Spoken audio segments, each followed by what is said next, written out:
Well, that was a nice welcome. My apologies. Good evening. I'm calling this meeting to order. The time is precisely 5:30 p.m. in accordance with the Texas Open Meetings Act, Texas Government Code Chapter 551. This meeting is officially open with a quorum present. We will move to our pledges, which will be led by Ms. Claudia Garibay.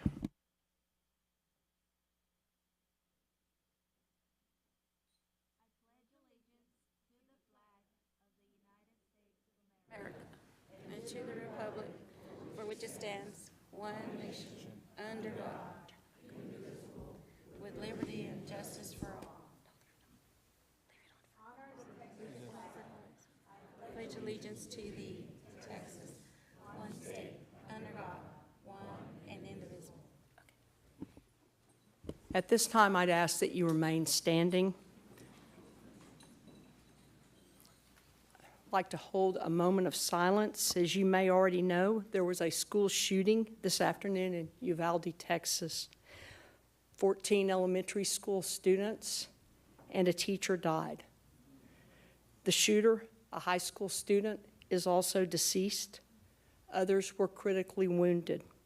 Tonight, as we begin this meeting, we believe it's appropriate to observe a moment of silence for the victims, for their families, and for the educators whose lives have been shattered by this horrific event from today and here forward.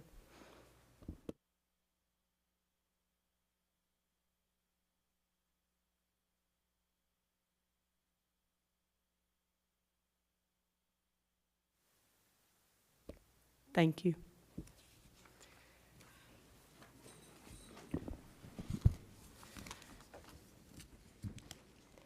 I'll turn it back over to Ms. Garibay for the many recognitions we have tonight. We have 5 separate recognitions, which is very exciting. Thank you. President Jackson, trustees, and Dr. Scribner. Today, we are recognizing a community-based grassroots organization that serves children, youth, and their families throughout Tarrant County with research-based enrichment programs that provide skills to help them make healthy choices and be self-sufficient leaders. Since 2001, Seasons of Change has had an open door to children, youth, and families in crisis, serving over 10,000 individuals in the last 2 years. By improving each client's chances for long-term stability, Seasons of Change works to create pathways out of poverty for those most vulnerable in the community. In December, Seasons of Change generously provided 587 McRae Elementary School students with cupcakes, cookies, and multiple toys during an old-fashioned holiday celebration. A total of 1,200 toys were distributed. Please join us in recognizing Ms. Tavian Harris and the Seasons of Change for their support for the Fort Worth ISD. If you could please stand at this time.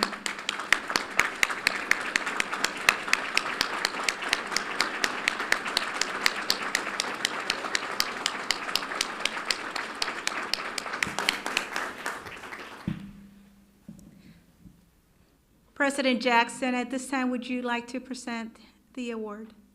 I would love to, and I'd ask that the board and Superintendent Scribner join us so we can take a photo.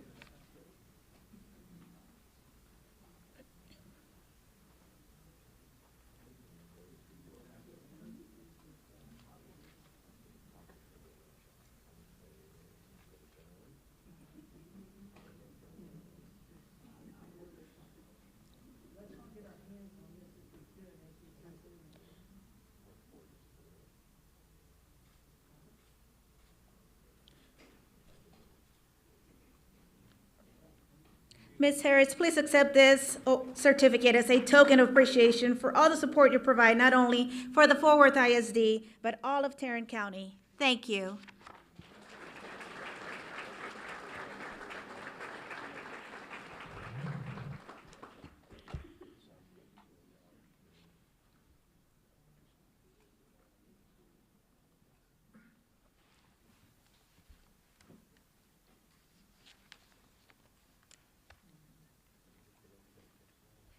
We would also like to recognize a special group of Fort Worth ISD educators here with us tonight. The Fort Worth ISD, with the generous support of longtime community partner Central Market, recently recognized 10 outstanding teachers at an awards dinner as the District Teacher of the Year finalists. The 10 finalists were recognized for rising to the many challenges of teaching in the middle of a global health crisis. These educators come from a variety of teaching fields and backgrounds, but have critical characteristics in common. They are problem solvers, lead others in innovation, and each makes a positive difference across their campus. At this time, we will read the names of the District Teacher of the Year finalists. Teachers, please rise momentarily as your name is called. Ladies and gentlemen, please hold your applause until all 8 finalists' names are read. Your 2022 Elementary District Teacher of the Year finalists are Dr. Will Leela Combs-Jones, dyslexia interventionist at Oakhurst Elementary; Katie Hartz, first grade teacher at Overton Park Elementary; Stephanie Bradley Plotner, who teaches pre-K at Tanglewood Elementary; Skylar Plunkett, kindergarten teacher at West Park Elementary. Your 2022 Secondary Teachers of the Year our finalists are Kara Ernest, who teaches Honors English and On-Ramps at South Hills High School; James Korn, who teaches 9th grade algebra at Arlington Heights High School; Dr. Amber Reeder, health science teacher at Texas Academy of Biomedical Sciences; and Joshua G. Torres, who teaches English and is the sponsor for the yearbook news at McLean Middle School. Each of the 8 finalists received a $1,500 honorarium from Central Market. Let's give them a round of applause for their dedication to the Fort Worth ISD community.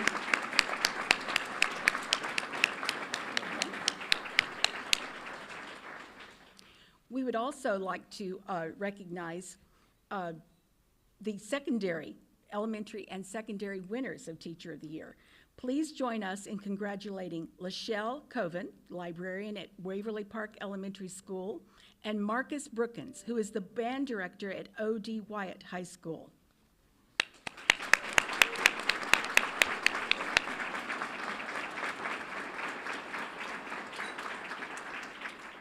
A little more about our winners. Lachelle Coven has 26 years of teaching experience. Lachelle knew early on that she wanted to be a teacher, and she received encouragement from her mentor and high school principal. Today, Lachelle tries to be the same kind of model for her students. Marcus Brookins has 10 years of teaching experience. A graduate of O.D. Wyatt, Marcus had inspiring teachers, and as a student at O.D. Wyatt, Marcus predicted he would one day be band director at his alma mater. Today, he tries to instill a passion for learning in his students, and he helps them reach their goals. Both Ms. Coven and Mr. Brookins received a $5,000 honorarium from Central Market. Congratulations.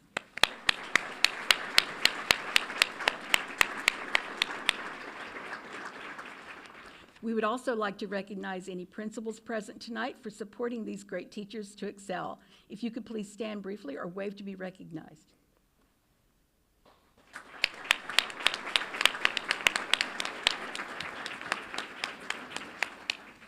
Fort Worth ISD has some of the best teachers. We already know that.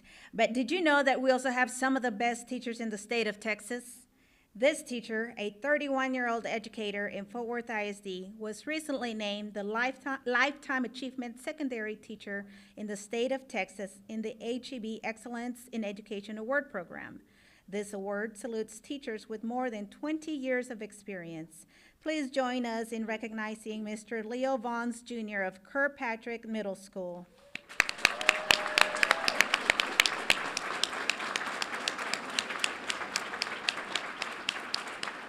Mr. Vaughns has also received numerous Fort Worth ISD recognitions. Throughout his career, Mr. Vaughns has worked with after-school programs to produce Kirkpatrick School theatrical productions, rewritten the school anthem, and served his community in numerous other ways. Mr. Vaughns, the Fort Worth ISD congratulates you on this achievement. Thank you for your dedication to the Fort Worth ISD community.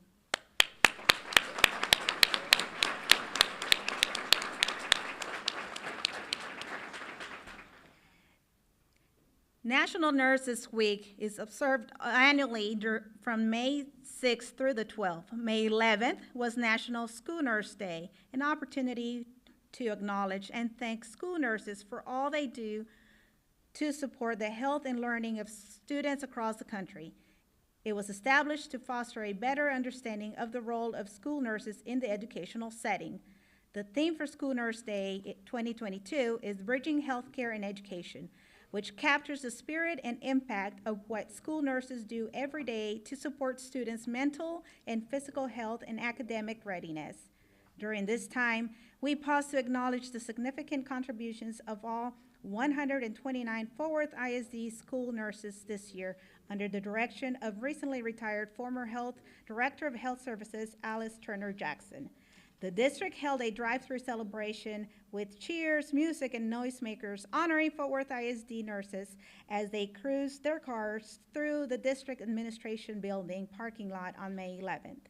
District staff and telehealth service partner, Goodside Health, celebrated them with gift boxes and plenty of love with signs reading, "We love our nurses," prominently displayed on the Fort Worth ISD administration building lawn.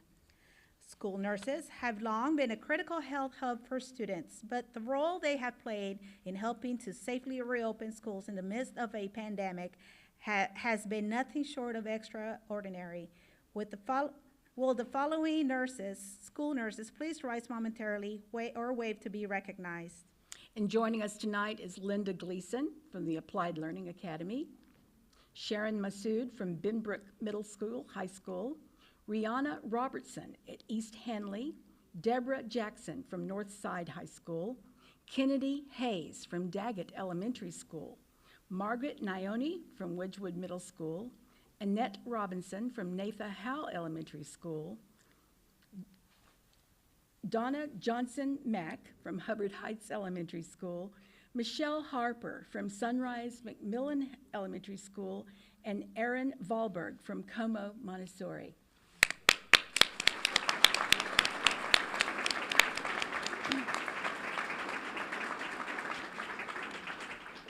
We want to also recognize this evening Health Services and District Wellbeing Executive Director Justin Gaddis, Assistant Superintendent of Student Support Services Mike Steinert, and Chief of Student Support Services Dr. Cherie Washington.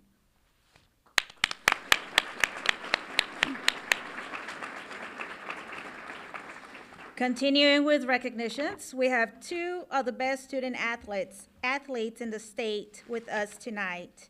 This Dunbar High School freshman recently qualified for the UIL state track meet in 2 events, scoring points in both.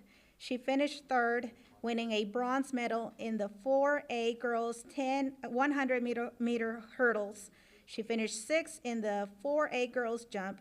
She also qualified for the regional track meet in the high jump, long jump, 100-meter hurdles, 200-meter dash, and as a member of the 4x400-meter relay. That's 5 events. It's the maximum allowed. She is the daughter of Todd Lawson, athletic coordinator, head football coach at Dunbar. Please join us in recognizing Kalani Lawson. Please stand.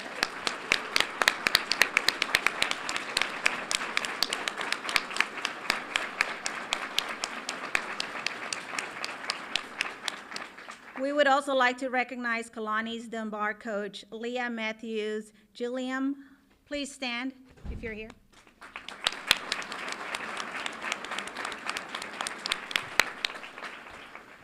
Next, this Diamond Hill Jarvis High School sophomore recently claimed the title of UIL state champion in the 4A boys 1,600-meter run at the state track and field competition in Austin.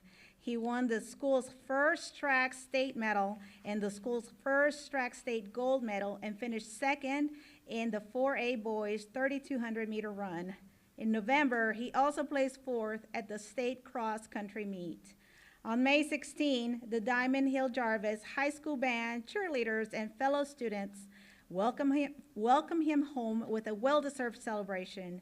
And tonight, we have the opportunity to recognize our state gold medalist, Angel Sanchez. Let's give him a round of applause.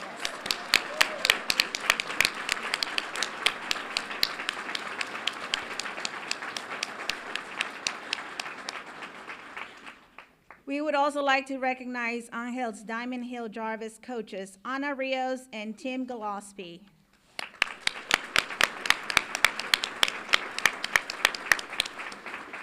And of course, a special recognition for Kalani and Angel's parents.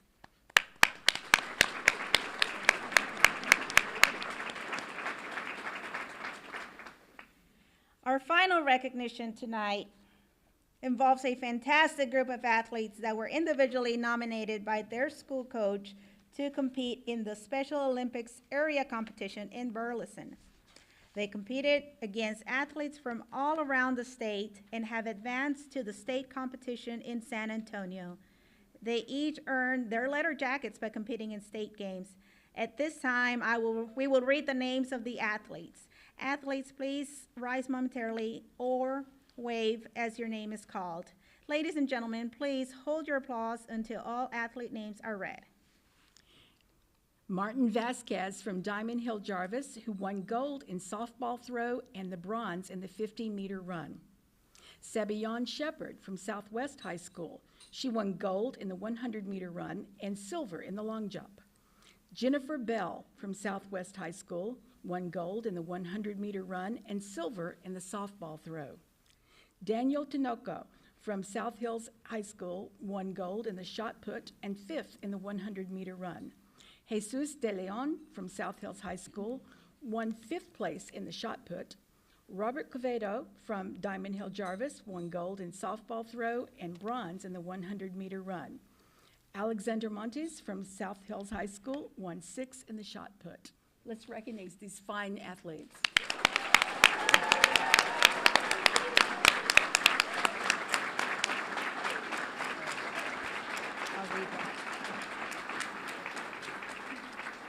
We also want to recognize the following Special Olympic coaches present tonight. Coaches, please rise momentarily as your names are called. Ladies and gentlemen, please hold your applause until all of the coaches' names are read. Lynn McGuff, Dave Olson, Eric King, Kendra Shields, Sharon Hodges, Wendy Denning, Michael McGuff, Regis Andres, Katrina Moore, and Dave Ackard. Thank you, coaches.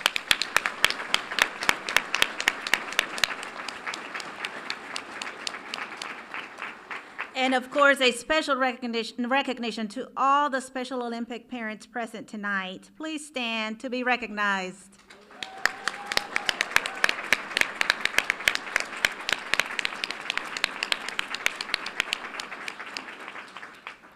Last but not least, we would like to thank and recognize Fort Worth ISD's Assistant Superintendent for Special Education, Corey Galom.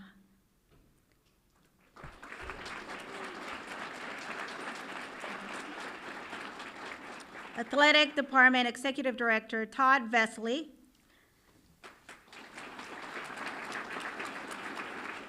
Athletic Department Director, Lisa Langston. Chief of Student Support Services, Dr. Cherie Washington. Thank you very much. This concludes our recognitions. Thank you, Ms. Garibay. We'd like to ask if we could take a few pictures, and we'll take a 5-minute break while we take the pictures. Could we start with the Special Olympics athletes and their coaches?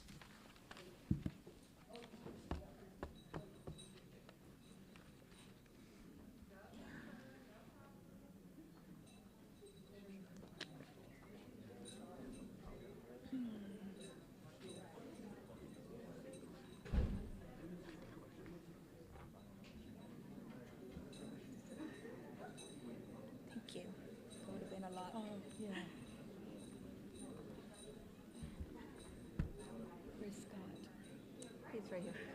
Scott? Scott. So the stream isn't loading at the PDC? Yeah, no, Okay, just want to I make don't know sure. what we can do about it. I'm not there. Should we announce that you can't see this on, or this Well, will no, make any everybody can difference? see YouTube. It's Okay. just that it's not going to Spectrum. Okay. And I have no idea why it's not, because we got it pulled up here.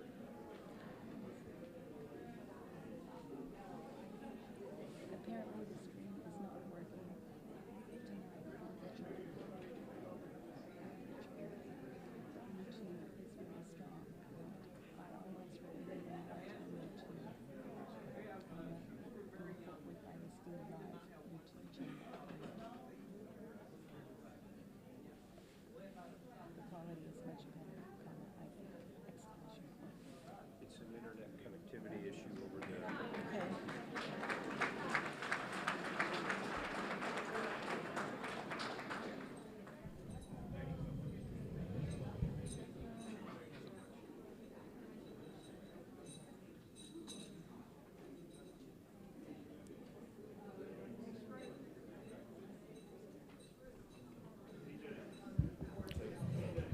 Next group, UIL state qualifiers in track and their coaches.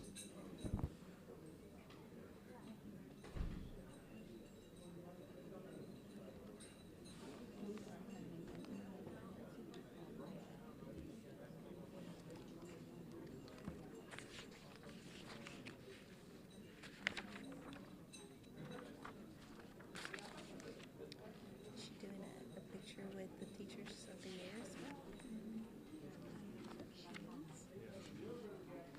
Is that Thomas that sent that to you? Yeah. Yeah. She's been on the phone with him, but we're gonna see it's Make sure she's connected. giving it to you.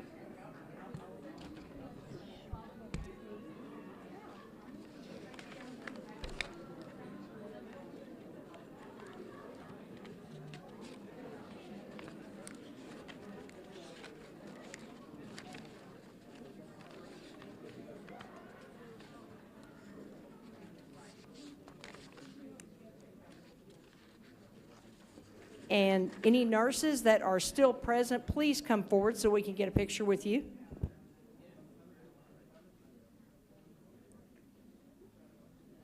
And then John, after this, we'll just be using that camera for presentations, and we'll use this camera here for the podium.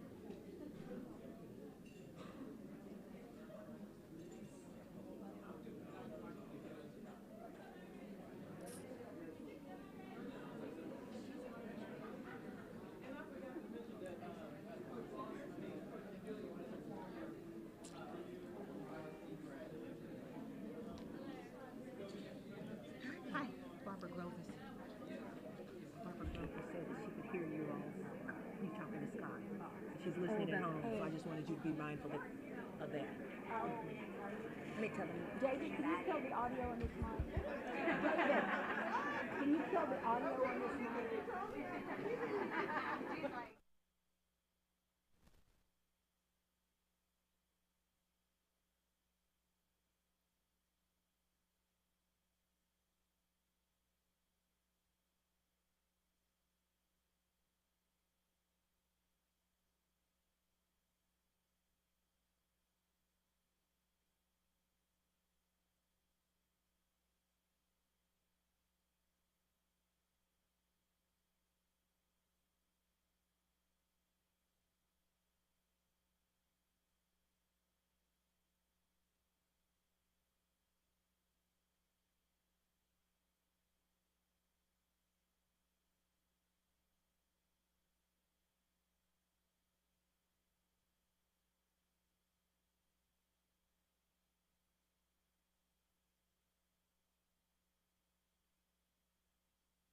And last but not least, our teachers. If you could come forward, our finalists and our winners.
Recess has concluded. If you would like to continue recess, the exit door is right there, and the time is 5:58.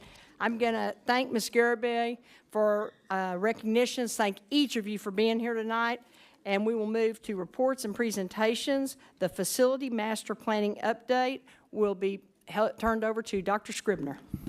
Thank you very much, President Jackson and our entire school community. President Jackson and Trustee Ryan, I want to thank you both for co-chairing the Strategic Facilities Master Plan Committee. We've done good work over the last several months, and tonight we want to share that with the public. Tonight we're going to talk about 5 things. First is, again, the board subcommittee, the Long-Range Facilities Master Plan, where we've gone from boundaries in 2019-2020 to bond, implementation. Remember, the theme during the realignment was alignment and having pyramids that made sense from high school to middle school to elementary. Also, we want to update the community on our new standard for Fort Worth ISD facilities in the form of our new 4 elementaries that are beautiful, state-of-the-art elementaries. Also, the 2021 bond replacement sites, we'll tell you where those will be, and the projected timelines. We also want to update on our other Prop A projects and, again, allow for feedback and questions. So you'll remember, immediately prior to the COVID shutdown in February of 2020, the board unanimously approved our boundary and attendance zone changes. That was the first time in 20 years that we took a comprehensive approach and reviewed, adjusted, and took action on a new boundary aligned feeder pattern. Why is that important? Well, educational program continuity, building community support, community spirit, and we can see that in our community with the pyramid signs across the community, in anticipating future needs as we monitor our housing trends. In phase 1, during the pandemic, we implemented our boundaries, continue on, and we're on track to follow through and have all final boundaries take place in fall of 2023. We're going from boundaries to bond. You'll remember that our 2021 bond Proposition A passed by a close margin, but it passed. 80% of the dollars that we asked our voters to support did get approved. $1.2 billion. That was to improve all of our middle schools with interior renovations, to accommodate our new education specifications. And again, 4 elementaries. One, which is already underway, is as a result of overcrowding in the West Fort Worth, Benbrook part of the city. The West Park Relief Elementary has not been named yet. That's our placeholder right now, our West Park Relief Elementary School. That will be built in the Ventana neighborhood of Benbrook and West Fort Worth to ease overcrowding. And then we decided to continue and have 3 new replacement elementaries. And these are schools that will be put in communities that haven't seen new elementary construction in decades. They will be a state-of-the-art, larger facilities and much more efficient. Also, as part of the bond Proposition A, an opportunity for us to accommodate the relocation or expansion of YWLA and embed 4 early childhood centers for youngsters 0 to 3 years old in our existing schools. Now, why was this so important to us to pass the bond? Because school facilities matter. The Office of Civil Rights indicates that structurally sound and well-maintained schools can help students feel supported and valued.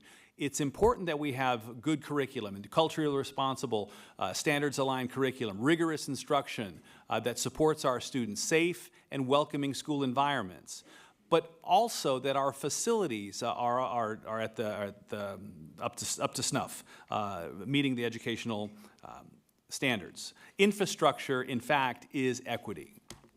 So let's take a look at what these new standards are. Well, in 2013, in addition to the Washington Heights Elementary, which is also a fantastic school, this is a Van Zant Gwynn Elementary, part of the 2013 bond.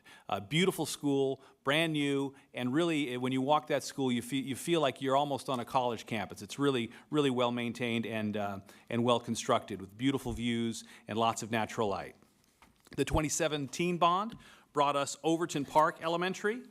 Very well received by the community. Many compliments on the learning spaces, the open air opportunities that exist, indoor, outdoor, and a great library and media center there as well. That's the 2017 contribution, and as I just mentioned to you, already underway as part of the 2021 bond, the West Park Relief Elementary School at Ventana.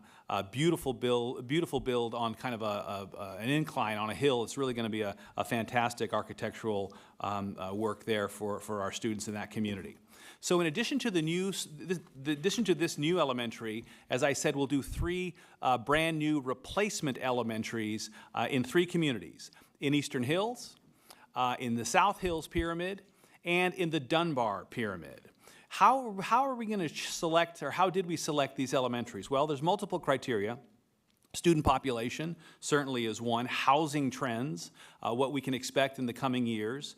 The age of the facility, the condition of the facility, and also the acreage. We think we have opportunities to build new buildings without displacing students in the current structure at Eastern Hills, South Hills, and Dunbar. At Eastern Hills Pyramid, the determination, as you see at the bottom, was to make a $44 million investment for a replacement school at Eastern Hills Elementary.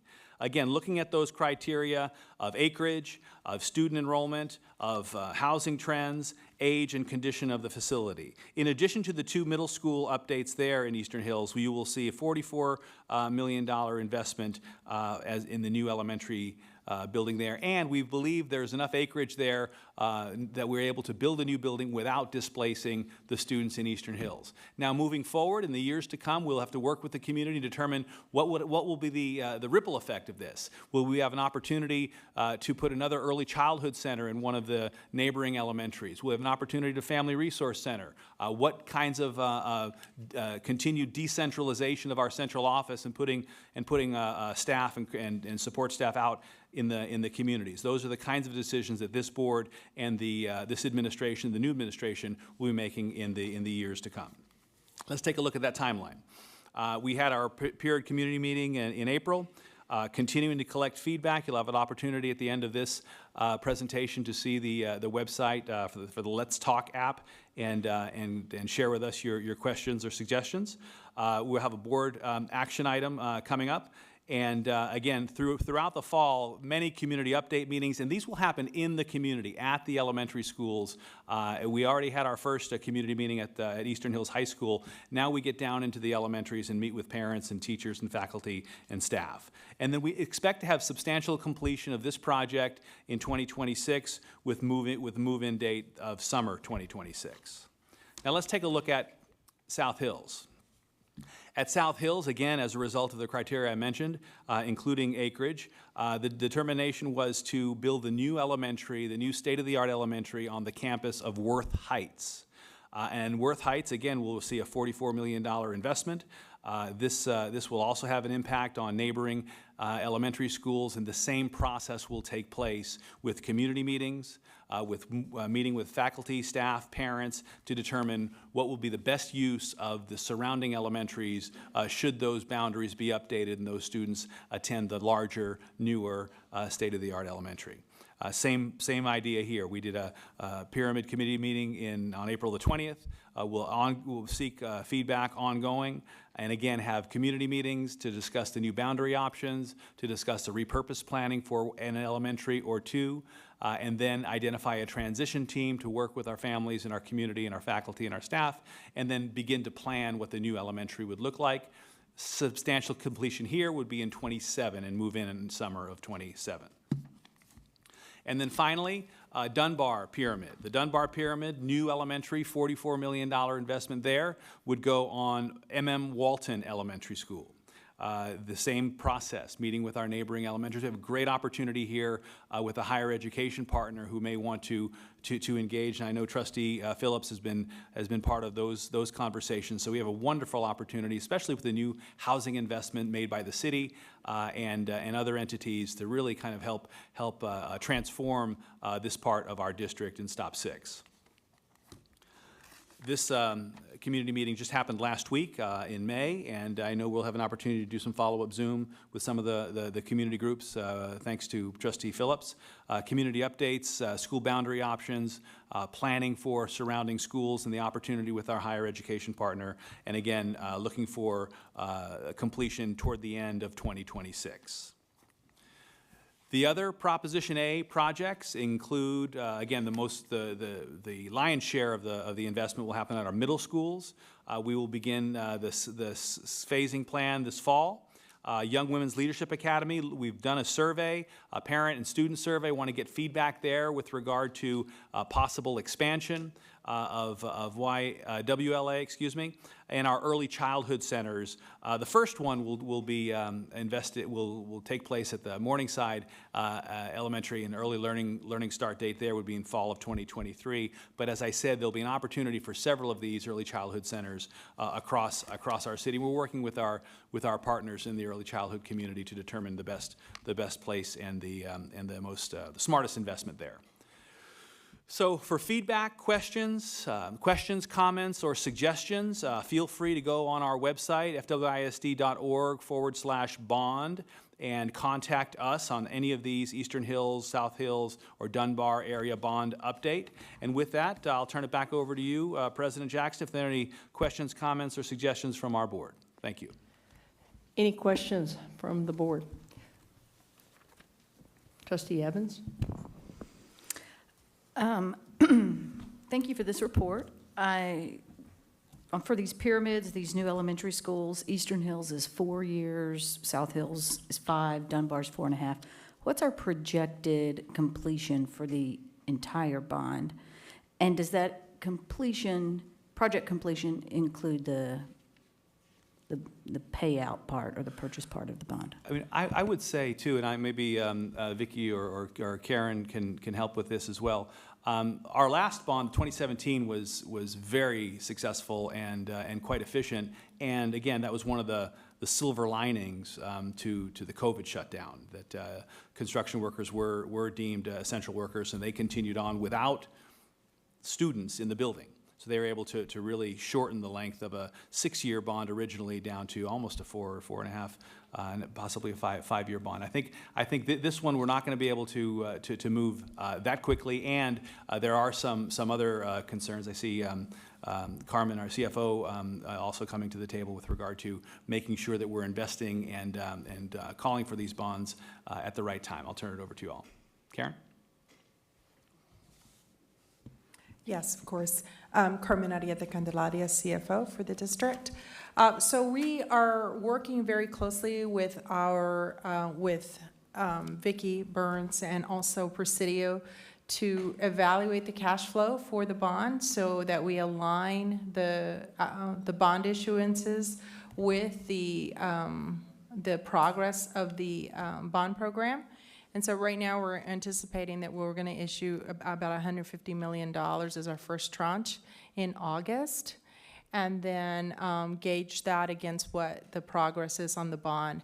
We think we'll probably issue about another 3 tranches over the life of the bond, and we're looking at it from about 4 years out from this August. I hope that answers the question. Yes, it does. Thank you. Yes. I'd like to add to that, that does not include the closeout. Is that what you're talking about? Yes. There's several that came to the board this evening. That 4 years or 5 years, that's not including closeout. Okay.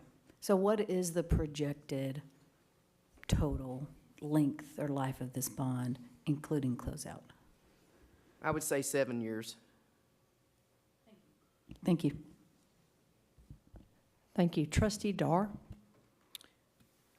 Thank you, President Jackson. 2 questions. One, with the rebuild of the 3 schools, Eastern Hills, Worth Heights, and Maudry Walton, are we building those schools to house the number of students that are currently being served, or are we projecting larger populations on those campuses? We will be building much larger schools in an effort to be efficient, but also provide as many students as possible with state-of-the-art technology and building. I'll let Karen amplify on that. answer. So we're really designing similar to Overton Park and of course the West Park Relief, where we're looking at 1,000 students, but including in that our pre-K spacing as well as for any of our self-contained units and special programs. So we want to make sure we have plenty of room. We also want to make sure we can utilize a new school for as many students in the community so they can experience the state of art. With that, we have changed our design to have more of instead of an auditorium, and you'll see that in Overton Park as well as the West Park Relief, they have more of a generic space that they can use that's separate from the cafeteria. So then it enables them to have more indoor activities and not have to split that when it rains, and for community events. So this is really a community school, and that's why we want to fill it with as many students. That could mean, like later on, when we're looking at enrollment trends and which campuses at boundaries, we could be looking at boundaries again as well, so we can meet the needs of the community around that campus. We're looking at about 1,000, like I said, about 1,000 students. Okay. And no portables. That's our goal as well. Oh, I'm all about no portables. Thank you. My second question is, and this is another question similar to Trustee Evans as far as just kind of an estimate. I know that people are anxious to know when their middle school is going to be renovated. When will a calendar or a schedule be available so that when I say we, I mean the community can plan for the activities that they're going to be doing on campuses and know when that particular middle school is going to be under construction? So we're currently what we call our scope and sequence meetings. We're meeting on a weekly basis to finalize that with the phasing. We want to make sure we're doing this very strategically because you need a lot of swing space for middle school. Some of our middle schools as well, when we renovate, we're renovating those middle schools to our sixth grade centers, for an example. We know, like Forest Oak, we have a lot of land on Forest Oak. We want to put the students that are currently at G6 with their 7 and 8. That's always been our plan, and that's what we also went out to the community about with boundaries. We need our 6, 7, and 8 students together. So a campus like that, we have 2 wins there. 1, the space is great for us, and then 2, we're going to get our 6th graders with our 7th and 8th graders onto one campus instead of split. So we're looking at, that's just an example of how we're looking at the phasing. So we will be able to, we'll release that late summer, very, very early, what we call fall. Our fall, of course, is August with our students, but we are very close to finalizing that scope and sequence for phasing. Okay, thank you. Thank you, Trustee Dar. Dr. Rodriguez. Hello? You hear me? Okay, sorry, I'm a little new. But y'all might have discussed this earlier, but is the 2017 bond complete? No, ma'am, it's not complete. We have about 1 more year of construction on that. We're about 88% complete on construction, and then we're already closing out the previous projects during phase 1 and 2. So we got about another year left of closeout. Okay, is it gonna be complete on time and on budget? Yes. Anticipated, okay. Yes, ma'am. So it should be complete in 2 2 more years. years? And that's including the closeout. Okay. And then with the 2021 bond, I might be talking in advance, but I saw the budget and the enrollment continues to decrease annually. So how are we gonna adjust the capacity of the schools? Are we still gonna build them to house 600 or 700 people when we may only have 500 students there with the enrollment? Or is there new housing developments in the area that y'all are aware of, or do y'all anticipate enrollment increasing? So I think there's a couple answers to that question. We know we're seeing a decrease of enrollment, especially when we're looking at our elementary. Like we said before, we want to have as many students in our buildings, our new facilities in those communities. So we do want to build a school larger, and then that may mean that some students will have the great opportunity to go to a different school than that's their current home campus. So Eastern Hills, the new replacement school, will just not house Eastern Hills students. Then we'll need to make a decision as a team and as a master facility planning committee, what do we do with buildings? Because if there's enrollment drop, we don't want to run a school that has 100 or 200 students in it. So then we'll see what's the needs of that community and for that facility for that. When it comes to our middle schools are severely not aligned to our education specs, meaning their classrooms are very small. That's one of the things we're looking at in the design work.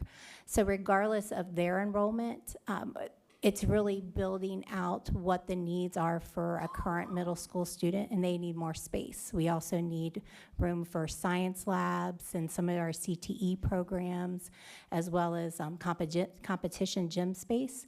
So in that design work, it's just not always classroom space that will house the students, but some common area space as well, and definitely some cafeteria upgrades as well. Okay, so if you're in a particular pyramid, you'd be able to attend this school even though it's not your local school? We will redraw, and Mr. Naughton is our in-house demographer. We know we will have to redraw lines for each of the replacement campuses, yes. Okay, thank you. Trustee Luebanos. Thank you, President Jackson. Thank you for this report.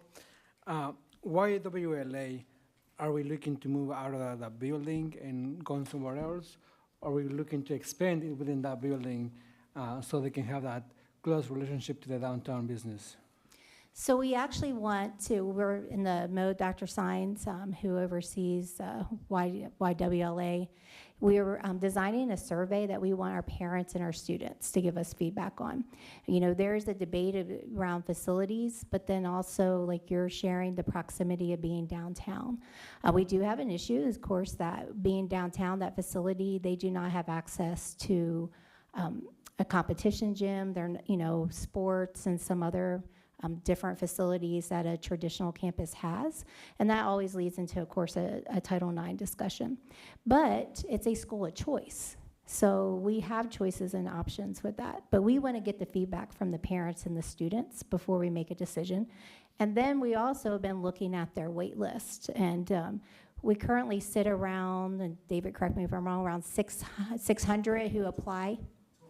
Total applications each year to YWLA. So that is a very high sought after school of choice. So in our discussions, we're like, why are we limiting ourselves? You know, could we expand YWLA? What does that look like? Is that an elementary feeder? Is that a YWLA on one side of town and one that still sits downtown? Is that a 6 through 8 facility and then a 9 through 12. So we want to talk to the parents and we want to talk to the students. And these are the type of questions we're going to ask them before we make a final decision. Can we build in that parking lot up? I'm not going to answer that for sure, but we have had conversations with that, and it does not seem possible to build up. And then for the facilities that they would need building up would, you know, if we decide to keep with UIL regulations in sports, building a gym that size up would not be possible. There is the parking issue, but we say, like, being downtown has its perks as well. So that's something we're going to ask our parents and our students as well. You know, if you're not able to park, if you're not a high school student that's able to drive each day, what's the trade-off from being able to be downtown and not having to be able to, or not being allowed to drive your car? And we always, in our meetings, we talk about New York City. You know, we have great schools in New York City across, you know, on the East Coast, and students don't drive to school. If you want the YWLA experience downtown, there are certain things we would not be able to accommodate, and parking being one for students. Thank you. Mm-hmm. Trustee Martinez. Thank you for this report. I know that we have the Citizens Oversight Committee, but I'm wondering who all has a voice in or giving input to the architects before the designs. Something that I really noticed during the 2017 bond projects where was that we really need to receive feedback from the educators that are using the space. And, you know, I'm thinking teachers, also security staff. So who all, or how do we collect that, and who all has a voice in that process? One of the things that we do is we have a committee that selects architects. We look at the proposals, we look at the projects, and one of the things that we do need to do, Ms. Martinez, is exactly what you're talking about. We need to involve the teachers, the staff, and the stakeholders more. We had the charrettes with the students and some of the staff in the 17. But believe me, in the 21, there's going to be a lot more interaction from the end users. And we've already met with our architects, we've already talked to them, told them what our expectations are, and they're really into the communication with the stakeholders in those buildings. Looking forward to it. So I just want to explain the charrette process, just for, I didn't know what it was before the 17 bond. It's when we really involve the students and then some of the stakeholders on the campus, where they're able to tell us, like, what spaces do you use? And then we also watch, what is their daily activity? Where do they go to lunch? Where do they congregate? Where do they want to congregate? We know Carter Riverside's our perfect example. They would go and eat in their car for lunch because they did not have an outdoor space. That was something that was very loud and clear, and that charrette process I actually attended and participated in. And they wanted outdoor space. They wanted a courtyard. They wanted to have space that was just theirs, that they could use on their off periods and so forth. So that's like the type of activity that we did do with our students. But some staff members were there, but we need to include more. And I think you always learn too. It's like if you ever build a house, you move into a house, you're like, oh, why didn't I make that laundry room a little bigger? You know, so you always have a little bit of that. But I think we've learned from this process, and we're able to guide our additional architects on how to get more input. Thank you. I just had a couple of questions, and trustees, those were awesome questions. And one thing, while it seems like a long time, that's really a benefit to this community, because we can plan and we can discuss with the community. Schools are sensitive issues, and if we are going to change boundaries, and if we do close a school, which is what I heard we may do so, that's sensitive, and people, their hearts are in schools, and they're a core of the community. I think that allows us to give people time in the community to speak with us. It also allows us to speak with our employees and make sure they're included in this bond. The one thing that I've noticed is the employees on campuses, even though the principal's communicated with, sometimes they don't know what's going on. And so I think there's some lessons learned, and I think we have a real opportunity. The other thing I wanted to make a comment about the YWLA, as I recall, and I could be wrong, but it was a public-private partnership, and there was an MOU with regard to student population number. I don't know if I recall correctly, but we might want to check on that. Anyway, but thank you. Trustee Luevanos? Sorry.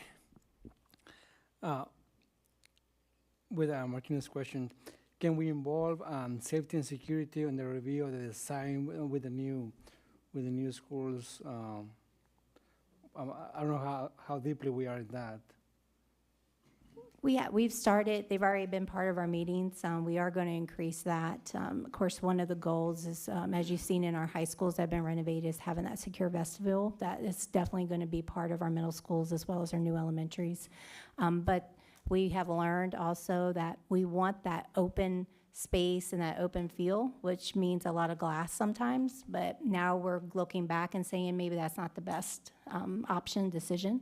So safety and security has been working with our CIP office to find an alternative for that. So they are with us every step of the way, including our PA system. We are now going to be rolling out a new information system that will be installed in all of our new campuses, as well as our high schools and down to elementary. That will be enhance the communication for safety and security happening on campus as well. That's directly inputted and put out through our PA system. Great. They're part of our plan review throughout the whole process. Thanks. Mm-hmm. Sorry, I have one more for the CFO. When we go out for the bonds, And if you could just alert the board, we've been part of that process before, at least been there and seen it. It's a pretty exciting time. I'd like for us to have that schedule if we could. Absolutely. Thank you. And I appreciate your telling us how it's going to go tonight. I know that you're new, and I know that you have the budget tonight. Thank you for accommodating us on this as well. Of course. If there are no other questions, Dr. Scribner, are we ready for the budget development update? Yes, we are.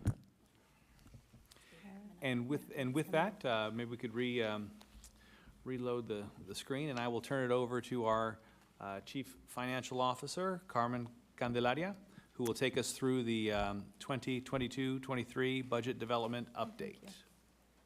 Yes, good evening once again. Carmen Arieta Candelaria, CFO for Fort Worth ISD. And with me today is our Senior Officer for Budget and Finance, Mr. David Johnson. And we're here to present the first 2023 budget update to the board. I also want to recognize some employees in the audience, because this is a team effort and it's taken us quite a bit of work to get here. Patricia Young, Cynthia Shirk, and Diana Magallanes Santos.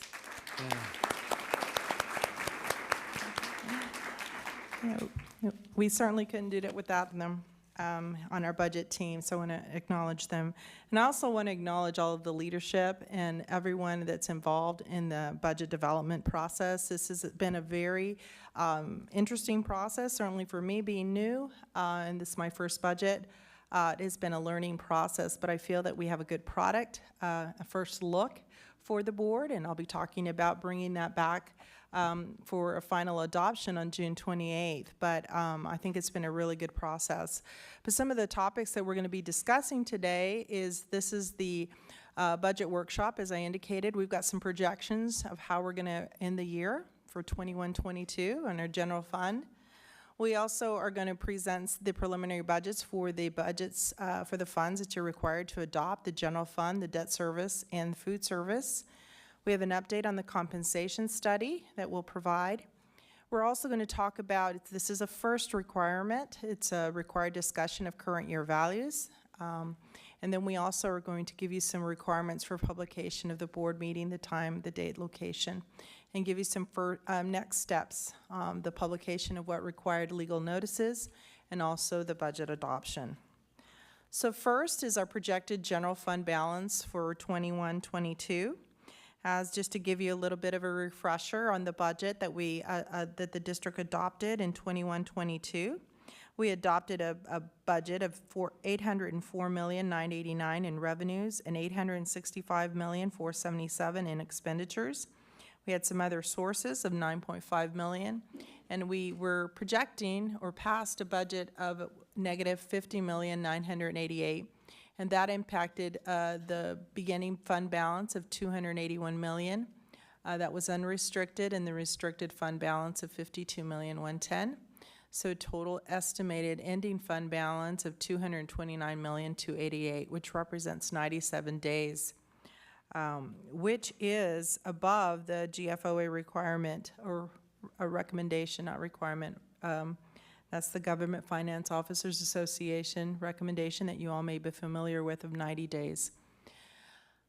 For estimated, our projections for 21-22, our revenues are $799,985,000, or a decrease of $5,004,000 off the budget.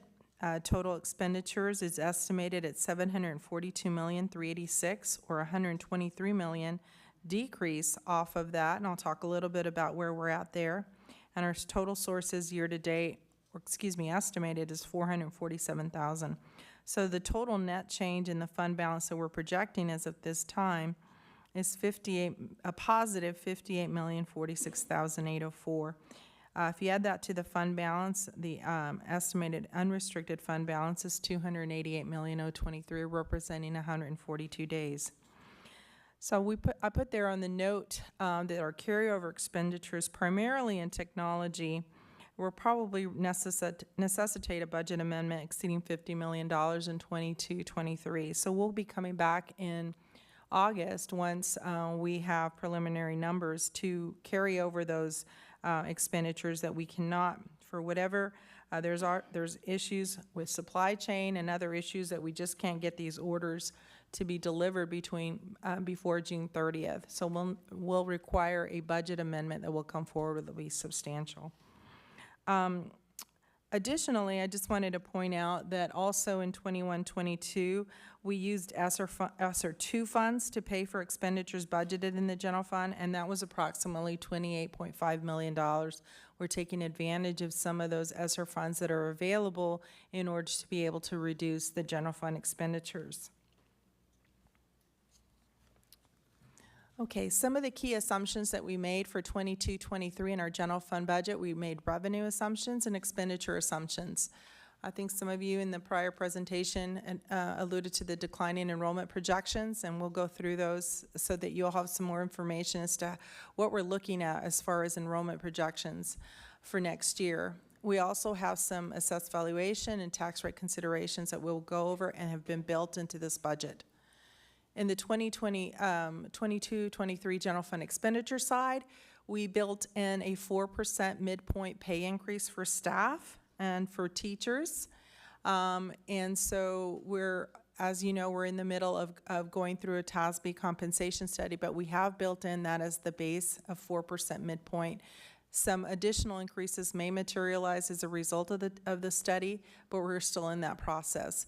We have some good news on the employee health insurance, where we've received word from TRS that there will not be an increase in employee health insurance, so that is really good news for the district and for those employees that take advantage of the employee health insurance. We went through this year a pretty robust zero-based budgeting approach, and again, leadership really participating in that. We saw quite a few overall reductions in the general fund. And so those are some of the things that have been built into the expenditure side. We're also putting in a $15 million utilization of ESSER 2 funds in 22-23, and then we do plan to not have any of those expenditures in 23-24. So that is something that we're already planning and looking ahead into the next 2 years beyond this next year's budget as ESSER funds go away. Looking here at our snapshot enrollment in ADA, so if you look closely at some of the trend here, I think this is really telling about what's happened to our enrollment over the course of time. So if you look at 1920, where we had 75,405 was our ADA, our enrollment being 82,891, and then compare that to our ADA, that was 91%. So then in 2021, it went down, our enrollment went down to 76,829, and our ADA was 68,644, or 89.3%. That 89.3% represents not only our enrollment loss, but also our ADA. It's a combination, our natural loss of enrollment over the course of time, plus our ADA. So then in 21-22, we had enrollment projected at 74,850, and our ADA at 65,213. That represents 87.1% of percentage. And so what we want to do is for next year, for 22-23, after considerable discussion, what we decided to do is, given we do have some positive indication that our enrollment will stabilize somewhat, that the loss that we're projecting is 1,500. Our pre-K numbers are doing better. Some of our ADA numbers in the last 6 weeks are doing better. So we think we're estimating that our percentage is going to stay at 87.1%. We feel that we're being conservative and leaving that rate. It's hard to imagine that it would go down any further. We feel that there could be another pandemic. I mean, this is just really an estimate. So we feel we've gone through that process, or that event. And we feel that, that we can utilize the 87.1% and still be being conservative. The next one is some positive news on the assessed property valuation. You see here that we have our preliminary numbers are about 17% from last year's value at $51.7 billion compared to $44.2 billion from the prior year. But it's important to note a couple of things. Number one, these are preliminary values that we received on April 30th. We don't get final certified values until July 25th. And so, and the other thing that was not included in these preliminary values as reported by the appraisal district is that it did not include the passage of the constitutional amendment that went from 25,000 to 40,000. So it did not include those numbers. And then last year's drop from April 21 to July of 21 showed a drop of approximately 9%. So we're still, you know, while the 17% looks favorable, we still have some things that are unknown, and we won't know by the time that we pass the budget. Our property tax rates, and this is a slide that was corrected, and you should have the corrected slide in front of you in your packet. But let's look at this from 2019 to 2020. So in 2019, 20, which is represented by the 2020, our tax rate was 99 cents. There was a VADR that went into place, and then so in 2021, our tax rate went up to 108.68, $1.0864. But our our INS, interest and sinking, stayed the same at 29.2. In 21-22, we passed a tax rate of 105.12. And this coming, and the interest and sinking stayed the same. In 22-23, we're projecting that that tax rate will stay the same or be less. And again, we have to wait until our final certified values come in, and also if we're going to get any compression from the state. So right now, we're projecting that our tax rate will stay the same or be better or be less, okay? So again, we're not going to know that until we actually get those certified numbers from the appraisal district. So I think that's also good news for our constituents.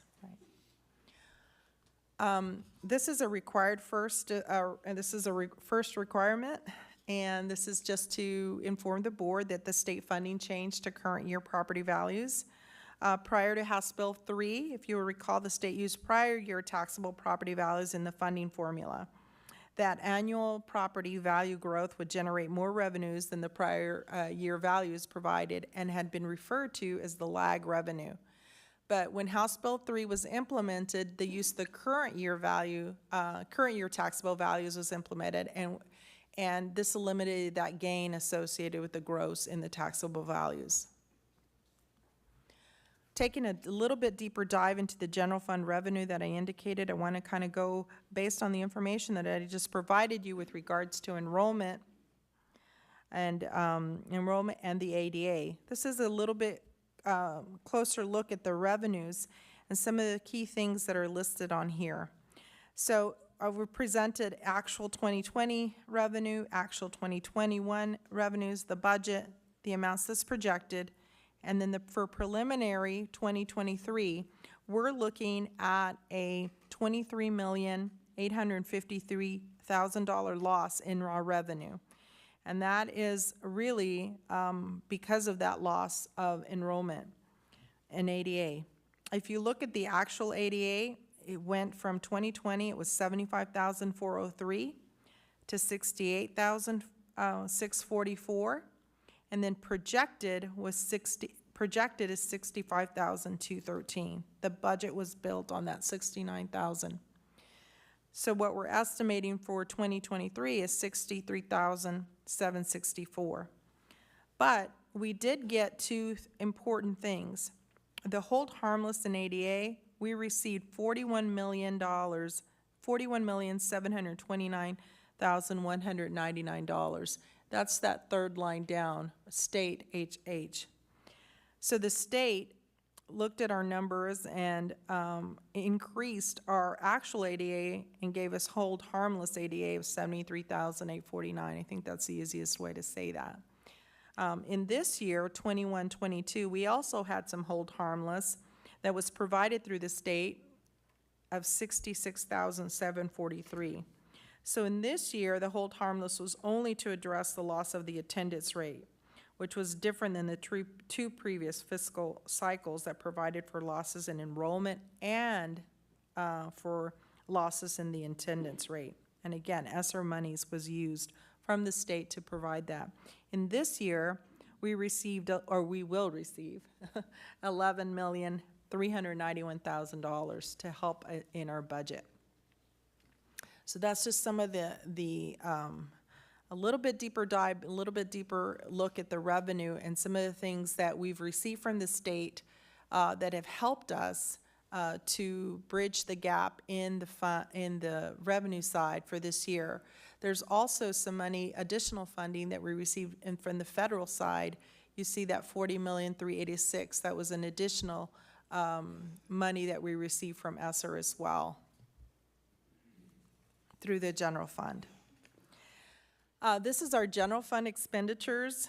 In 2021, in 21-22, excuse me, our general fund budget was $865 million. This year, we're presenting a budget of $819,514,000.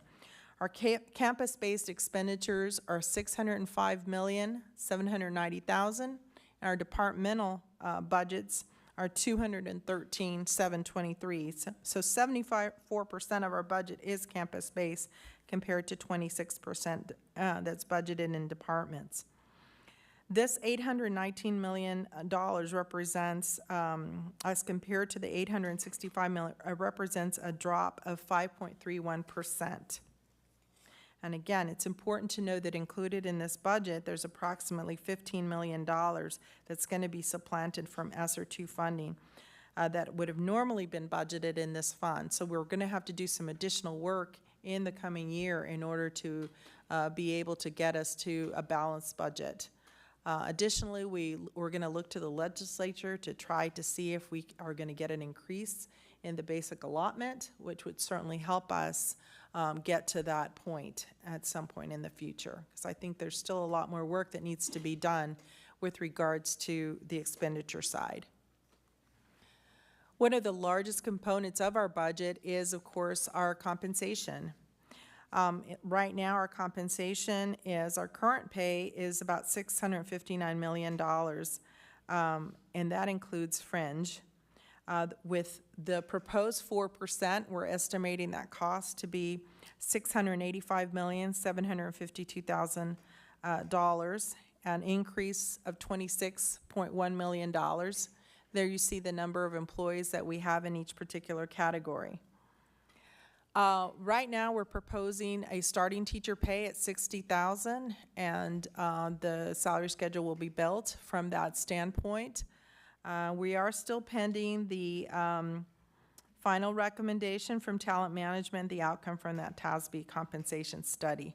So that's still forthcoming. I understand that we may get an update in June, so we'll come back to the board with that.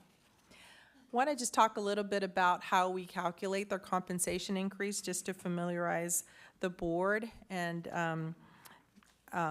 some of you that may be new to this concept, but the midpoint is, we calculate the compensation increase based on the midpoint of the pay range.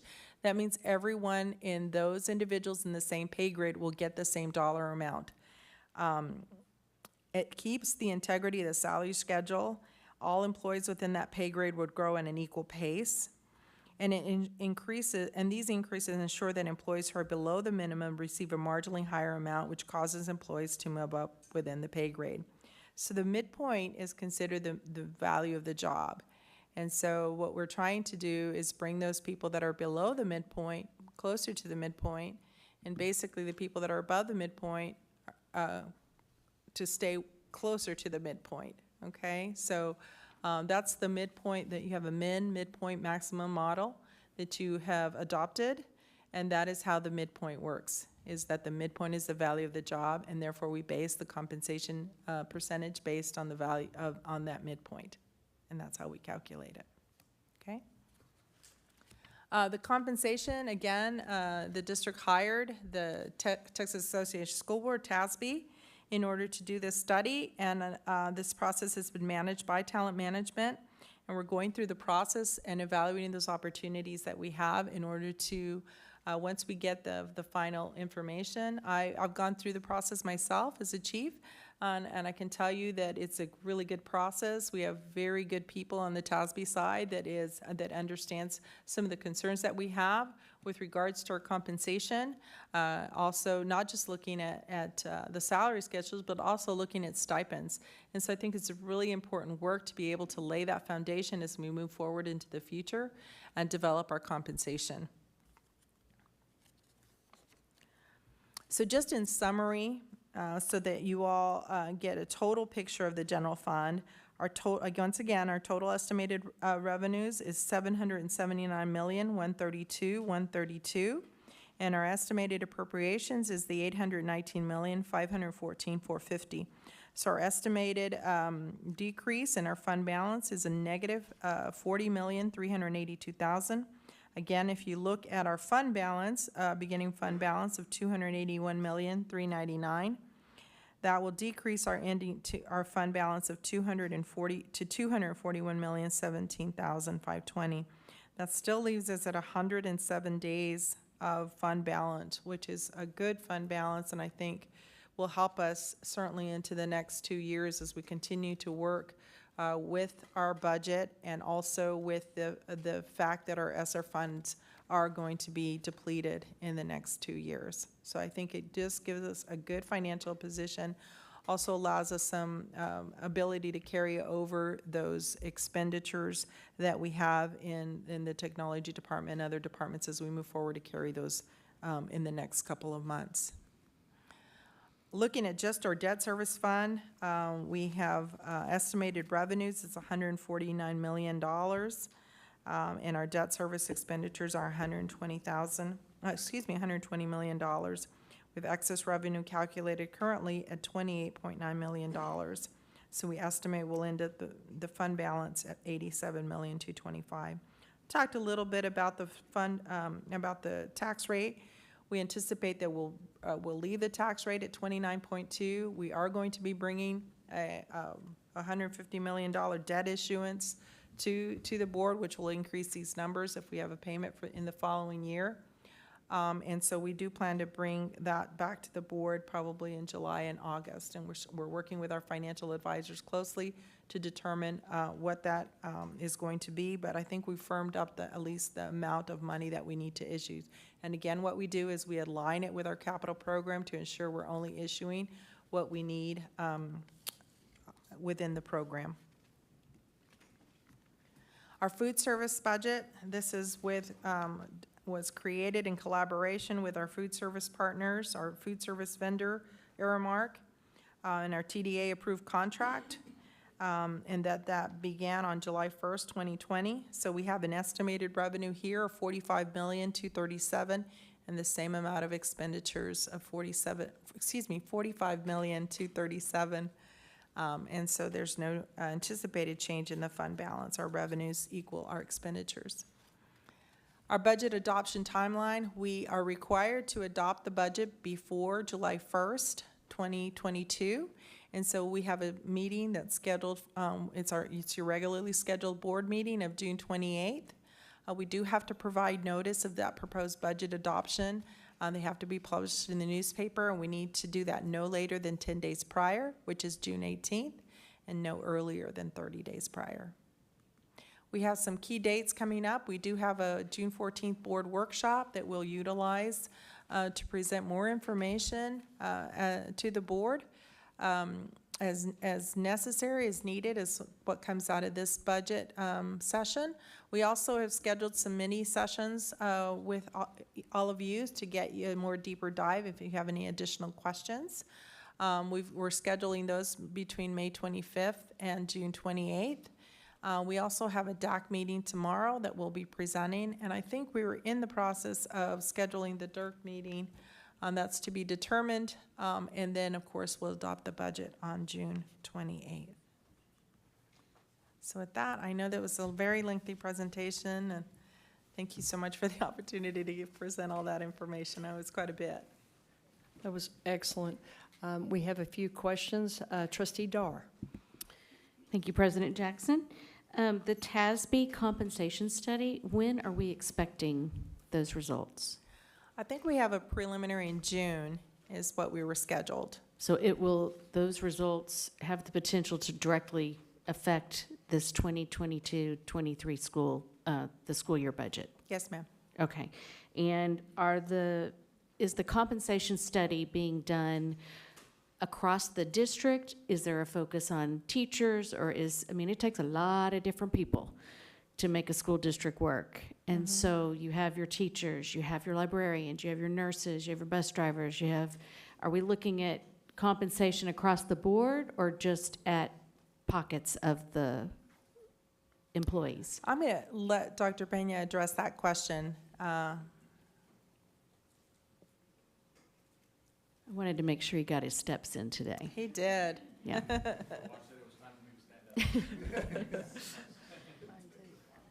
He was also giving me hand signals. I wasn't interpreting what he was trying to say to me. So, Trustee, yes, the answer is yes. It's a collective compensation review of every salary and stipend, extra duty pay as well. Had a meeting just today finalizing some of those findings. So we'll have something to you by June so that we can share those findings and where we are as a district. So when TASB does a study, and if you don't know the answer to this question, you can get back to me on that. When they do a study, are they simply looking at, I know it's a comparative study to see what the going rate is for all of these different professions so that we, as Fort Worth ISD, can be competitive when hiring other people. Does TASB also look outside of the public school setting because people have options that may or may not be within the public school setting? The answer is yes. So we looked at every district that had 50,000 students or more that were comparable to ours. So that's step one, looking at districts that look like ours at 50,000 students or more. And then looking at the other labor markets for like technology, operations, all those industry jobs where we can see comparable market data for those. So yes, there's both sets of data are being used to provide us with the best information. Okay, thank you very much. And is it possible, and again, I know that you don't have the answer to this now, but is it possible just to get the number of charter schools that have opened in the city of Fort Worth since 2017, please? Yes. Thank you. Yes, we can do that. Trustee Evans. Thank you for this very thorough report. I see on page, well, I don't think, oh yeah, page 3, there's a note about carryover expenditure for technology. Do we have an anticipated amount for that? So we have approximately $30.7 million in open POs as of this point in time for just technology. Is that the question you were asking? Yes. Yeah, just for technology, we have that much. So that means if this budget that we're looking at, page 14, and I know it's just projected right now, we're just talking through things as we step towards that June 28th date. If I'm reading this correct, it's a 40 million in the red, or negative 40. So Right. would that put us at negative 70? Yes. Okay. Yes, but keep in mind, some of the budgets that's in here, we have budgeted 50% of the vacancies to be filled. Okay. So that's the way that we've budgeted in the past is we had budgeted 100% of positions, that they were all being filled. Okay. Would that 70 million, how would that affect our days of general fund balance? Would that keep us above the GFO recommendation? So Each day is about $2.2 million. Okay, Okay, that's So- the worth of a day. so that would get us below. That would get us below, but still within the 60. So the recommendation is 60 to 90 days. Okay. And I've seen the gamut where, and it really is just, I mean, I think 75 days is a good day, is a good timeframe. There had been a lot of discussion at some point with the legislature to take away money or hold a credit, if you will, if you were above that 90 days. I know they've heard that in the last two legislative sessions where there's been discussions, nothing's ever really happened. But there is a concern with districts that carry excessive fund balances, which, again, some of the markers is by GFOA standard is 90 days. So I generally tend to use that. I think the best case is to keep 90 days because that helps us with the fluctuations and the timing of receiving our revenues. We don't receive all our revenues in 1/12, as you may Right. know. We don't receive revenue in that manner. And so I think that is a concern and something that we will continue to monitor to make sure that the district is in good fiscal health. Thank you so much. Uh-huh. Dr. Rodriguez. Yes, thank you. So you said about $30 million on technology of that carryover expenditures, and what is the other? Do you have pending purchase orders for what? I don't have a specific list. It's just in all the other areas that we have. It could be operations, could be academics, could be a different area. But I'm happy to share that, to get that information for you. Yes, please. Of Thank you. course. And on page 5, I see the enrollment has decreased and the ADA has decreased, and I'm sure some of it was due to COVID.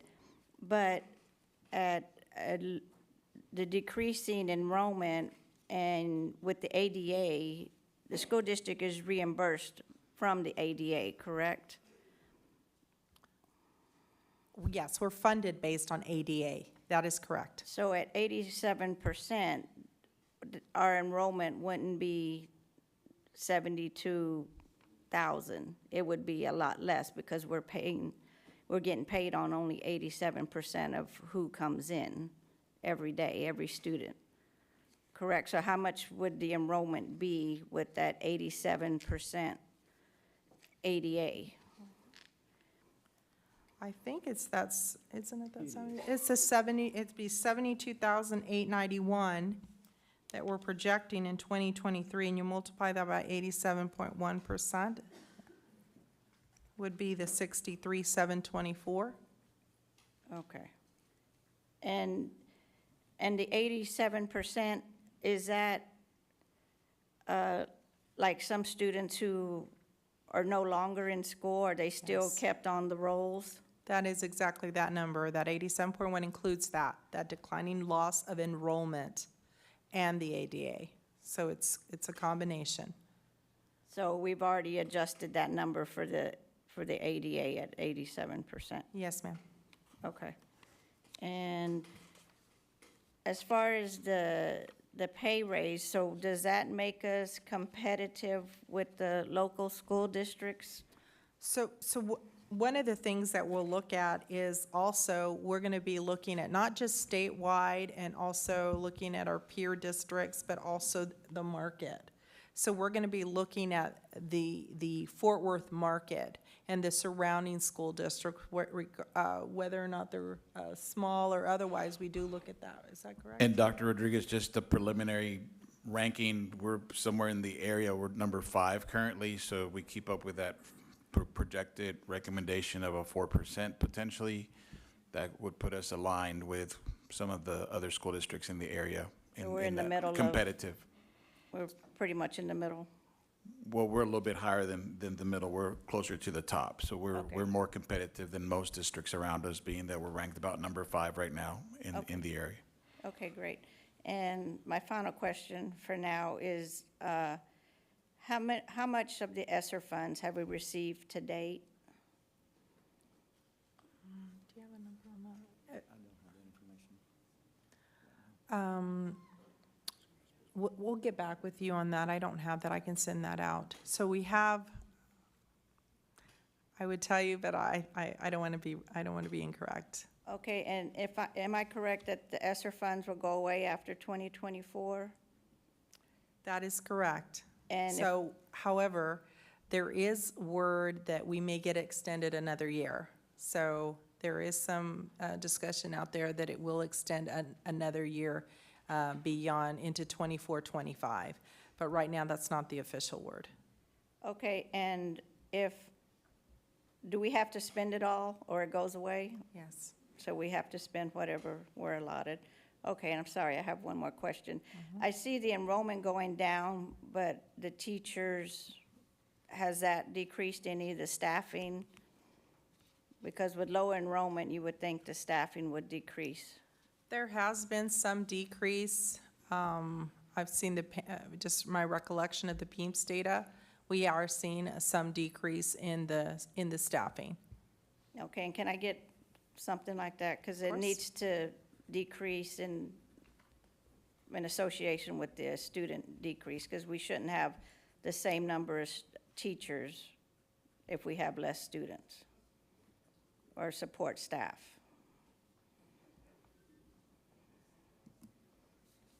Thank you. Yes, ma'am. Trustee Dar? I apologize, one more question. I know that inflation has been a kick in the pants to all of us this year. It has been for me. As we are having the conversations that we have around the budget before the budget is presented to the board for approval at the end of June, and I know that predicting inflation rates is an educated guess. There's no way we don't have a magic ball. Wouldn't we have all loved to have had a magic ball for the last 2 years? But we don't have that magic ball. I don't know if there's a way to factor in some of that information as to what economists are saying our inflation rates might be and how that's going to affect what we're doing and how we are taking care of the staff in Fort Worth ISD, which ultimately is taking care of the students at Fort Worth ISD. So. I'll bring some information on that. Okay, thank you. Trustee Martinez? First, I want to say that I'm glad that the compensation study is also looking at stipends, because I know that there are some gaps between what we offer versus surrounding districts. And my question is around compensation. I know you said that we're about number 5 in the area. Is that competitive enough? Is the 4% competitive enough to retain our teachers and staff? I would really like us to see us be as competitive as possible, because we know the teachers are the number one thing that impact student outcomes. Definitely. As we look at the salary schedule, we know that there's other components, like when we have professional learning opportunities, the experience they're having in our district. So I think there's multiple factors that we need to include in the retention factor that we have with our staff. And so I think as we continue to work with school leadership, with academics, that those are all part of the equation. Sometimes the number in isolation doesn't give us the whole picture of the teacher experience. So I think it's an ongoing process of how we can improve the experience for the teacher while they're with us.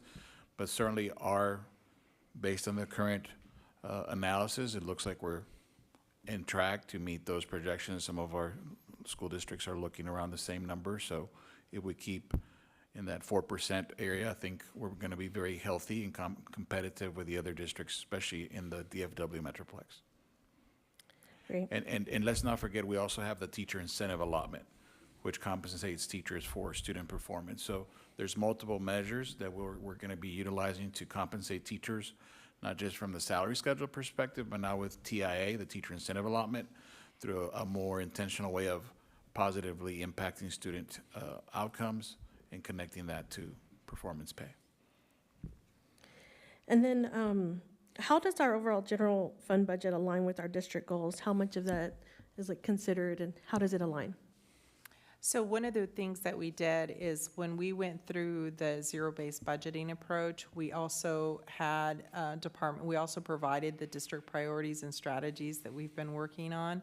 And what we tried to do is we tried to ensure that there was an alignment. Whatever the spend that was submitted was aligned to a district priority and strategy. So that was our process. This is the first time that we had done it. We actually started it in probably February, March. So it was a little bit, I think, later than I would have liked. So this year is really going to do a more deeper dive into trying to ensure even more alignment. But what we did is through that process, we had everyone identify through our budget planning tool what is the budget priority and what is the district priority and strategy that's aligned to that particular spend. Okay. Thank you. Dr. Ryan. Okay, Trustee Dory talked to you about inflation, and we're really faced with that very badly. And I would just tell you, as you look at 4%, that's not going to cut it for our paraprofessionals. We've already had the bus drivers out here, so we've got to do something better for them than that, because that still puts them behind the money curve, period. And I don't see how you're going to keep quality paraprofessionals here at that rate. Okay? Thank you. Trustee Luevanos. Thank you, President Jackson. Thank you for this report. 4% seems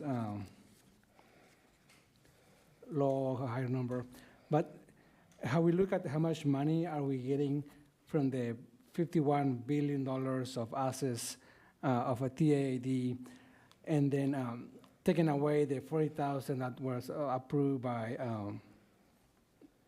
the voters in the last election. How much money are we getting more money, or are we losing money? Do we know? I'm not sure I understand the question. The $51 billion that we. Oh, on the assessed On the valuation? assessment values. Okay. Taking away the $40,000 that are now home exemption, are we getting money? Are we getting more money this year than last year? So really, it's just a allocation between the state and local revenues. So that is where that really comes into play. So it's a formula driven, and it's just basically based on what the it's formula driven based on a per pupil allocation. So as we get more state dollars, we get as we get more local dollars, we get less state dollars.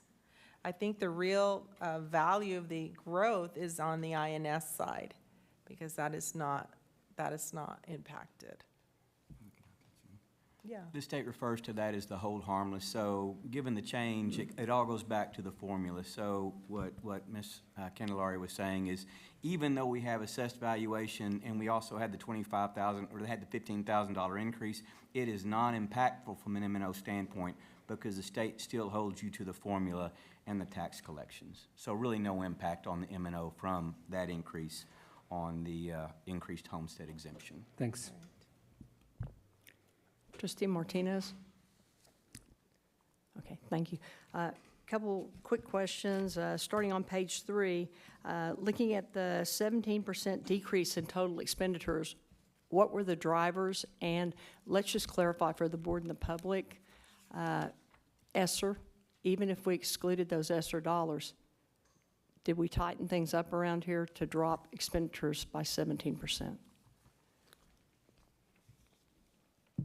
Well, we certainly did tighten up for the budget. So we went through the process that we went through, and I feel confident to say that we did drop expenditures, and we did ensure that that we had a line item for every single item that's being expended.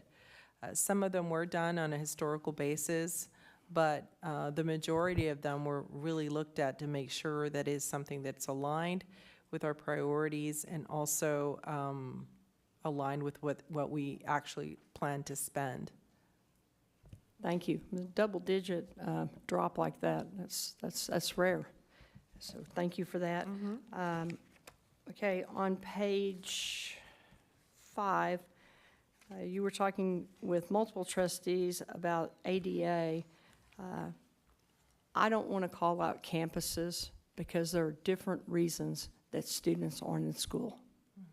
And so I don't want to call campuses out. I don't want to call people out. But I believe this board does need to know which campuses are underperforming in attendance, because they may be in our districts and we may be able to help because we're in the community quite a bit.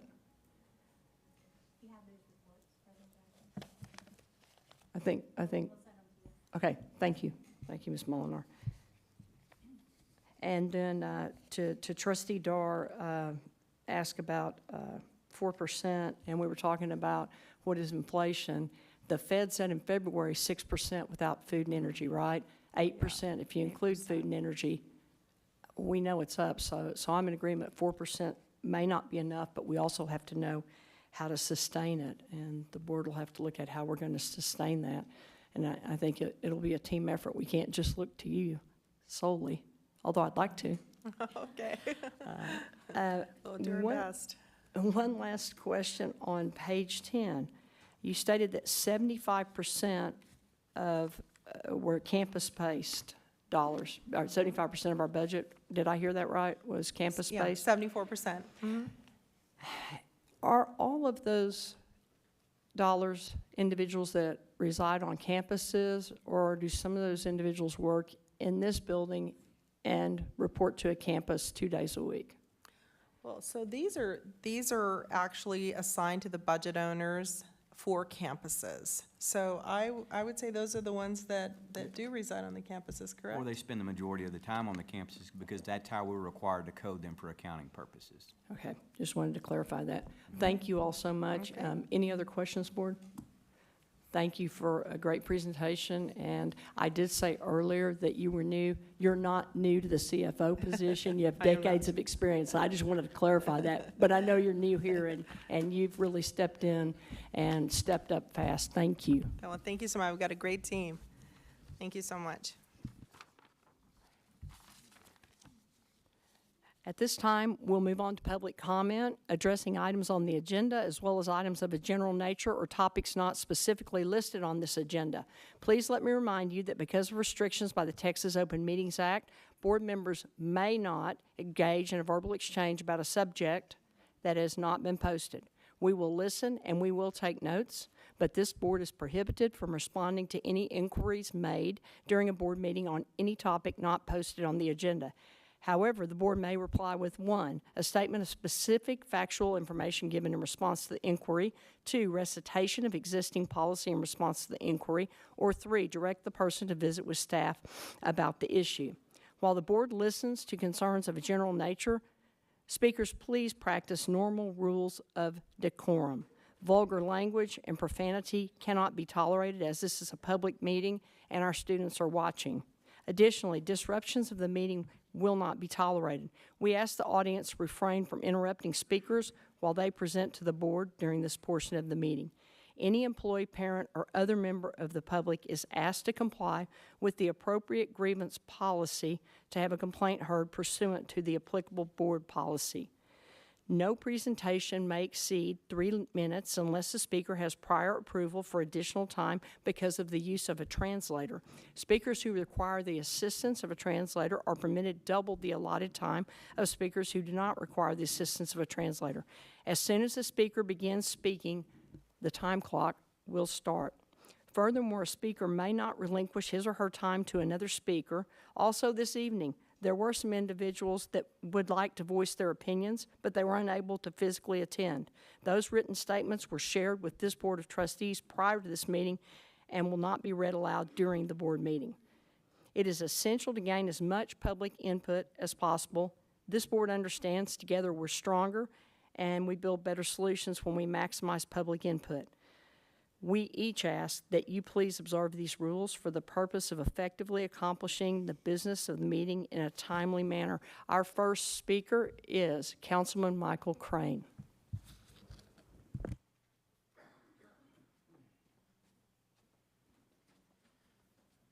Good evening, everyone. I know it's been a long day. I've been there with you all day in my own way, but good to see some faces here. I'm Michael Crane. I represent District 3, west side of Fort Worth. And I have about, I'm here in a dual role today. I have about 10,000 kids that I represent as the District 3 council member, but I'm also the father of 2 children that attended Tanglewood Elementary and now a kindergartner at Overton Park Elementary. I've been active in the PTA since the first day of school, serving as parliamentarian, the finance chair, nominating committee, co-chairing our auction. That is always a great time. So I've been there with you. And first I want to say thank you to you, all of you, trustees, President Jackson, trustees, for your service. I do appreciate it. Superintendent Scribner, appreciate your service as well. And I've gotten to know all of you in various ways over the last number of years, and I know every day you're up here rooting for the children of the Fort Worth ISD, and that's appreciated. I know how hard it is, too, to sit in those seats and to make the necessary decisions that you need to make and the criticism that comes with it. And I'm not here today to criticize you. I'm actually here to offer encouragement as you go through a process and the district moves forward with the superintendent search. Over the last number of months, I've got 16 Fort Worth ISD schools in my district. I've visited 14 of them. Western Hills Elementary, Western Hills Primary, Western Hills High School. I've spent a lot of time in the Las Vegas Trail area trying to improve that area. Ridgely Hills Elementary, Leonard Middle School, Monig Middle School, Stripling Middle School, West Park Elementary, Mary Louise Phillips Elementary, Luella Merritt Elementary, Tanglewood Elementary, Overton Park Elementary, Como Montessori, and Waverly Park Elementary. All at those schools, I've talked to the students, listened to the principals, and offered my assistance where I can. As a city council member, I can consider those students at all those schools my children, and I know y'all do that as well. Consider them your children. Some observations of these schools, which is based on data from the TEA from 2019 to 2021. In 2019, in academic achievement, sorry, it's been a long day, 4 of those schools were rated C, 3 of those were rated D, and 3 of those were rated F. Pre-COVID, over 3,000, a third of my kids were in schools rated D or F. That pre-COVID year, only 36% of the students who took STAR 3 through 8 exams at schools in my district were at grade level, with 42% of third graders reading at grade level. As you know, because of COVID, TA did not give letter grades in 2021, but did offer assessments. In those assessments, only 27% of my kids in Fort Worth ISD schools who took STAR through 8 exams were at grade level, and only 36% of third graders were reading at grade level. I think we can all agree that those ratings are troubling. Again, I know everyone's heart's in the right place, and you desire for these children and all of our children at ISD to succeed. So now for the encouragement. This is the chance for this board to be transformational in your choice moving forward in what you do and who you put in as superintendent in this new leadership. This is your chance to put our schools and education number priority. I'll just end by saying the vitality of our city depends on it. Thank you. Thank you. Bettina Tenbrook will be followed by Ernie Moran.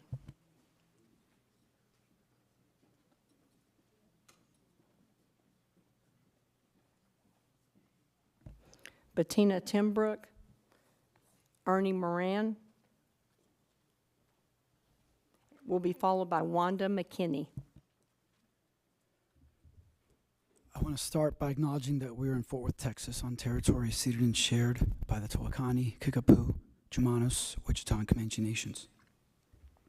I had remarks prepared this evening about curriculum, but in light of the tragedy at Robb Elementary in Uvalde, I didn't think it was appropriate to discuss that.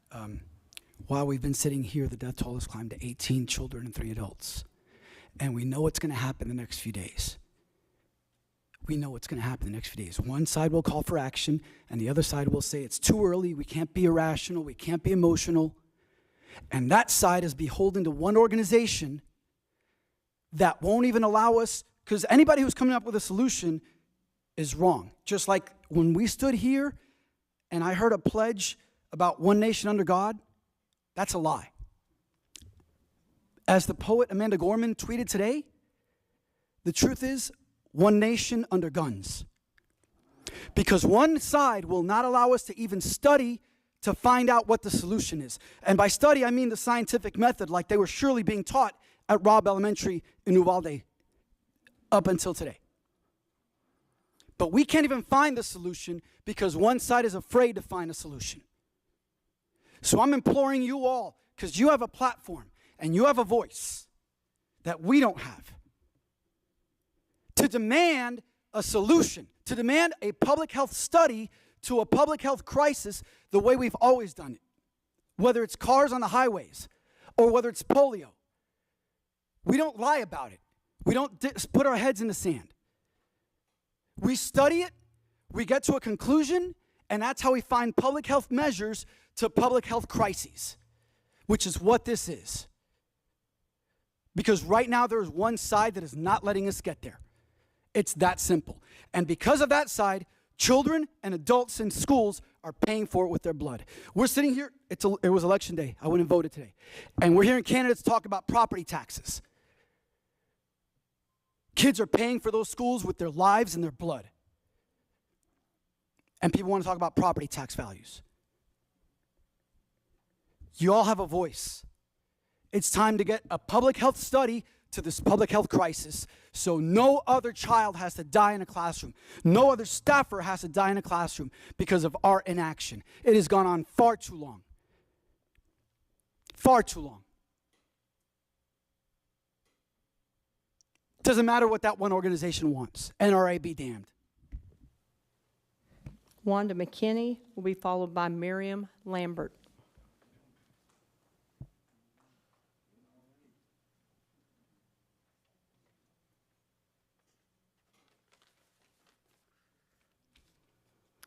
Good evening, Superintendent Scribner, President Jackson, and Board.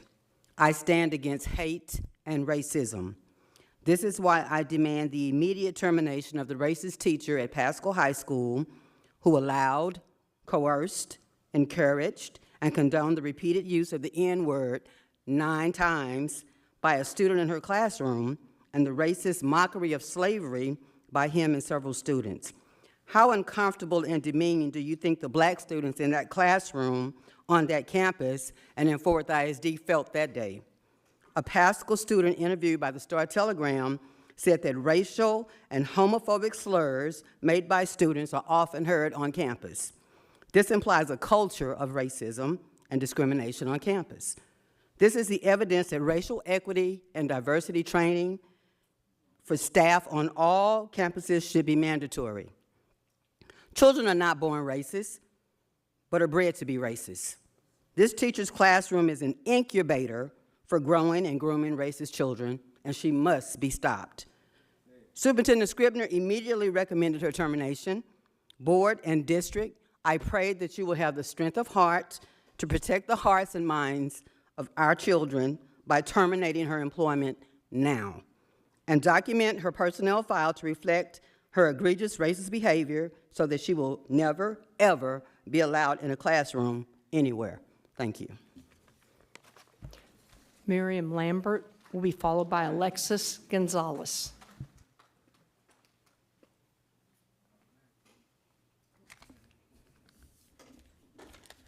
Good evening, and thank you for allowing me to speak. Speaking is futile without a listening audience, and listening is impossible without mutual respect. Your positions are powerful in creating a learning environment. Leadership sets the tone for every organization. You are entrusted with finding our next superintendent. This superintendent can then set the stage for a complete turnaround of the education of our students. Children are some of God's greatest and most loved creations, and God has high standards for dealing with children.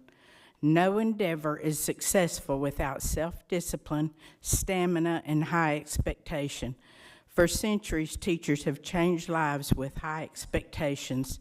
Classrooms need decorum and civility to learn, just like we need decorum and civility in these board meetings if anything is to be achieved. I doubt if anyone could name all the board members from the last 20 years, and yet we're all living with the consequences of their combined decisions. No one is in power forever, as life is temporary. Please build a legacy of academic excellence that is worth celebrating and remembering, and abort your legacy of racial division and SEL. Thank you. Alexis Gonzalez will be followed by Kyle Mariapelle.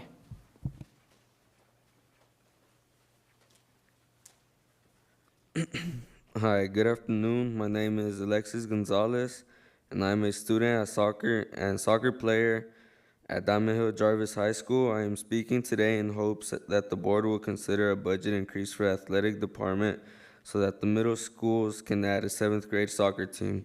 When I was at Meacham, I only had the opportunity to play soccer and I was in 8th grade due to the pandemic as well.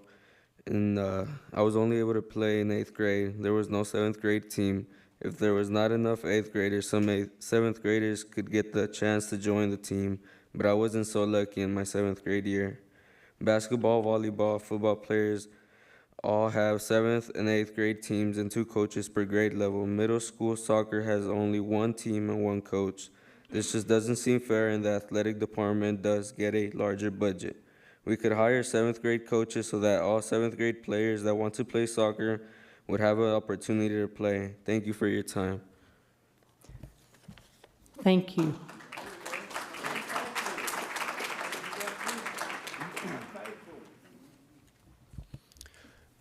Good evening. My name is Kyle Riopel, and I'm the head boys soccer coach at Diamond Hill Jarvis High School. And as many of you know, we had an amazing season last year, making it to state, and Trimble Tech did it again this year. And that does not come easily. There are many facets that go into that. And one thing that I've noticed in my short 7 years I've been here in Fort Worth ISD is that there is lots of talent in soccer throughout, and we need to make the most of it. I believe that soccer players deserve every opportunity that all players in other sports get. And one of those things that was massive for us in getting to state is that we had 1 extra coach than we had team. Normally we have 3 teams and 3 coaches. Our numbers were down because of COVID, so we only had 2 teams but still 3 coaches. And just like a football team, you have different positions. And so I was able to have 2 varsity coaches, and I could separate my players that play different positions. All other years, we're not able to do that. We have a ratio of about 1 coach per 18 players, which is greater than any other sport. We have the most, especially on the boys' side, we have the greatest participation numbers than any other sport in Fort Worth ISD. So it would be fantastic if we could have the board's support and helping to increase our athletic budget, and hopefully giving soccer players the same support that football players, basketball players receive. And also I would love to speak on behalf of my peers, the fellow other soccer coaches. It's not fair to us that for whatever reason our coaching stipend is less than other sports. It is the least among all team sports. If you look around at other, Roxanne Martinez, Trustee Martinez mentioned earlier that there's some holes in our stipends. Almost every single surrounding district, I would get paid double to coach soccer. Now, I love my kids. I'm not going anywhere, but it makes it very difficult to bring in quality assistant coaches. There is talent everywhere. If there's an opening for a soccer coaching position in Fort Worth ISD, there should be applicants knocking down the door to come in because there's so much talent. And I was just going through the hiring process and bringing in an assistant. Many of them were going to have to take pay cuts. And in this economy, not many people are willing to do that, to come in and to coach, even at a quality program. So I ask that, in conclusion, that you would all support and encourage the athletic department to provide as much support in soccer as it does in all other programs. And I believe Ricardo is going to be speaking in a minute here about the budget specifically. Thank you. Thank you. Ricardo Gonzalez will be followed by Holly Plemons.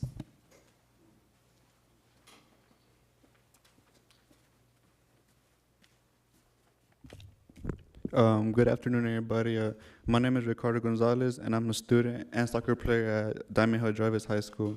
I'm speaking today in hopes that the board will approve a budget increase for the athletics department, who will then use the funds to help support soccer in Fort Worth ISD. Additional funds will allow the soccer programs to participate in more tournaments.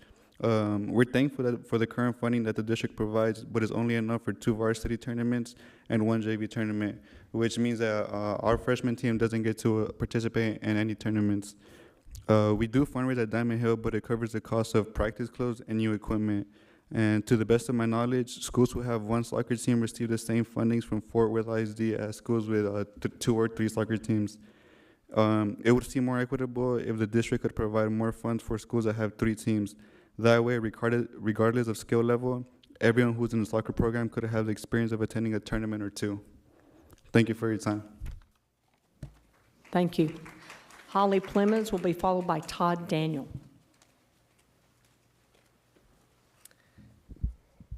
Hi, Holly Plemons. I'm the mom of 3 in Fort Worth ISD. I want to talk to you guys, since this is the last board meeting of the school year, about what it's been like for me and my kids in Fort Worth ISD. Everyone knows I sued you guys over the mask mandate, and everybody knows why. This is a parents' rights issue. I am the one that is in charge of my children, not you, Dr. Scribner. You do not get to make medical decisions for my children. That is for me. The state of Texas has laws that provide me that right. So does the Texas Education Code. When I sued the school district, you divided our city by what you did. You made it where people felt that it was okay to treat me like I wasn't human. On the first day of school for my 2nd grader, I was called a murderer by people that you employ. I am forced to pay their taxes. I am forced to pay them. When I left the school that day, I was spit on. You guys supported Norma Garcia Lopez. You also supported Edgar. Q, you knew that Edgar was a registered sex offender for life for crimes against children. When he came to that board meeting to threaten me, you should have had him removed, but you did not. You created an agenda to support them in what they did. I'm a taxpayer. I'm a parent. I have 3 kids in the school. I have had to pull my youngest because adults retaliated against him, because I stood up for my beliefs. I do not care how you vote. You should not care how I vote. But what I do care about is whenever you bring it into the classroom. Scribner, you go on TV and you talk about me and you say that we are a small but loud group. That is not working with the parents that care. I care about how you have tanked our district. I care about the kids that are graduating, that are not able to read and write. I have no idea why you're smiling. It's not funny. You should be embarrassed. You should be truly embarrassed of what you've done to this district. My kids have been retaliated against nonstop. My older 2 are in high school. My freshman is not receiving the education that I pay for. He is going to have to repeat Spanish because his Spanish teacher is so emboldened by the way that you allow people to treat parents that have a difference of opinion than you. And he is not getting what he needs. He now has to go to the library because the school district knew that there was no way for that teacher to stop the way that she was treated.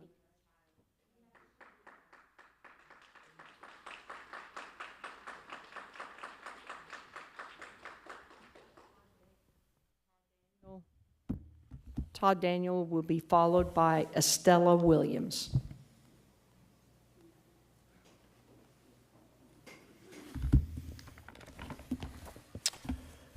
Good evening. So many things to talk about. You guys have 2 things I want to mention first. You're set to approve your Racial Equity Committee minutes. I think they're bogus. I've been to several of them, and we've got recordings of them, and they don't match what we've experienced. Also, I urge you to set your schedule for these meetings that are not in conflict with the city, not on the same night as City Hall meetings, so that people can attend both. Tonight on your agenda, you have 45 items. About 20 of them are numbered, and another 21 have letters, and each of them have accompanying supporting documents. I think 1 minute or 3 minutes is unrealistic, given that many agenda items, and it's actually, if you look at the code of Open Meetings, Government Code Title 5, Open Government Ethics, Subtitle Open Government, Chapter 551, Open Meetings, Subchapter A, General Provisions, 551-007.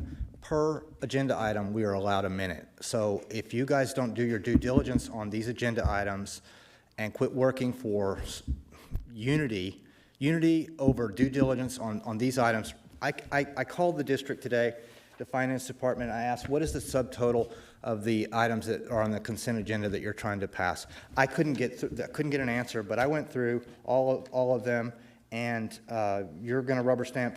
I didn't even get to all the letters, but you've got $22 million worth of stuff that you're going to approve tonight, and I don't think it's right. You should table some things. You should ask questions.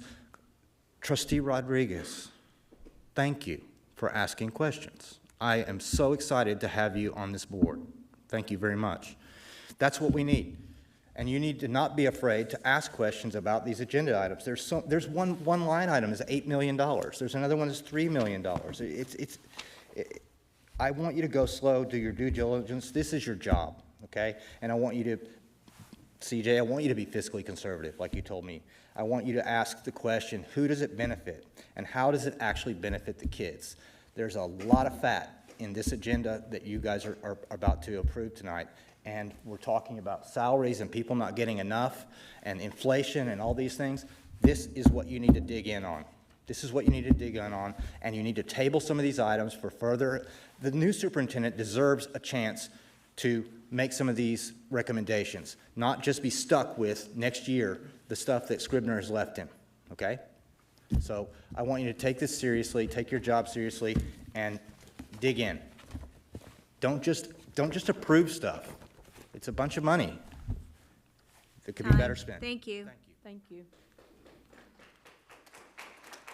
Estella Williams will be followed by Amy Super. Superintendent Scribner, President Jackson, and board members. I am Estella Williams. I'm the president of the Fort Worth Tarrant County branch, NAACP. Here we are today in the year of 2022, demanding equal rights, equal opportunity, equal education, dignity and respect for children, all meaning those of color. Here we are today asking and demanding that something be done by a teacher who did not have the respect for all children, who took part in things that shouldn't have been done in a classroom. She knew about this. Respect was not shown. Dignity definitely was not shown. We see today that our superintendent got on media and said her tenure should be ended. That was days ago. I would say to each of you, it is not something that no one should have to be faced with during this year or any other year. So we're demanding that that teacher be terminated, as it was stated earlier, immediately. We call for her termination. She should not have the right to stand before any other children, to belittle and degrade them because of her behavior. And that is exactly what she did. So I say to each of you, your actions will dictate how you truly feel. Will you condone her behavior, or will you condemn her behavior? It is not something that we should have to worry about when we send our children. Not only were the children of color felt bad about what took place, but there were many children of all races who felt that it was totally unprobable, that shouldn't have taken place. So tonight, I stand before you as the president of one of the largest organizations in the United States, asking and demanding that that teacher not be allowed to ever again stand before any children in the Fort Worth ISD, and if at all possible, no children whatsoever that are going to school to learn. That is not the type of behavior that should be considered as appropriate. Thank you. Thank you. Amy Super will be followed by Carrie Raymeyer.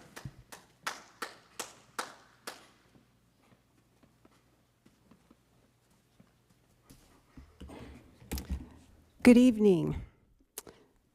If you refer to board policy, which I often find myself doing, we find that the superintendent and our board president are responsible for making sure that meeting agendas are complete and accurate. This month's meeting agenda is 273 pages. I read the first 131 pages. There are a lot of mistakes in there. In one fell swoop tonight, Mr. Daniels' estimate was actually quite low. In one fell swoop, you can vote to approve the spending of more than $58 million tonight. That's a lot of money. That's a lot of money to anybody. That's tax dollars of every hardworking person who lives and works within the confines of Fort Worth ISD. The mistakes that I found are egregious. I got down to page 96 and thought, hey, I've read this before. What's up with that? Went back, it's the same thing that was on page 67. Somehow, somebody managed to insert the detail pages that are with regards to, I believe it's item agenda number 16, or actually they took item number 11 and put it in for number 16, but then put the schools that are being impacted by what is item number 16. They listed them, but so we had no amount of money, where the funds were coming from, none of the information. There are other errors in there this time. We're writing a blank check tonight, apparently, for the school service or food services because Texas Department of Agriculture hasn't released the food prices for you guys. That's not your fault, I'm assuming. But yet they're requiring you to have a contract in by June 30th. They want you to write a blank check and send a contract in by June 30th. Help me understand that. Other mistakes, errors, misleading, budgetary concerns. Let's talk about the, I think it was the trash thing. You have the cost of $828,000, but you're signing a 5-year contract, so you're really spending $4,140,000 tonight, or voting to do so. Misleading. Other items I could see where contracts didn't quite line up with what you had in the details, dates, numbers, references to things like contractors saying this is included and this is included and this is not included, and there are probably things that should be included. This is important, it's your job, and it's not my job. And again, I'm back here tonight asking you to do better, because I'm gonna keep reading, I'll keep finding this stuff, and I'm gonna keep pointing it out. Please do better. Thank you. Carrie Raymeyer will be followed by Mr. Joe Palmer.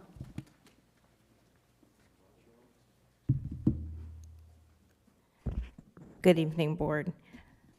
A newly published peer-reviewed study titled Correlation Between Mask Compliance and COVID-19 Outcomes in Europe has found that even widespread use of face masks did not correlate with better COVID-19 outcomes. This was based on data from 35 European countries encompassing a total of 602 million people.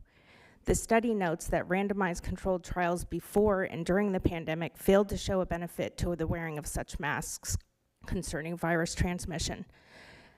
This study, however, found a positive, although it did not find a positive correlation between mask uses and cases that was statistically significant, it did find a correlation between mask usage and deaths was positive and significant.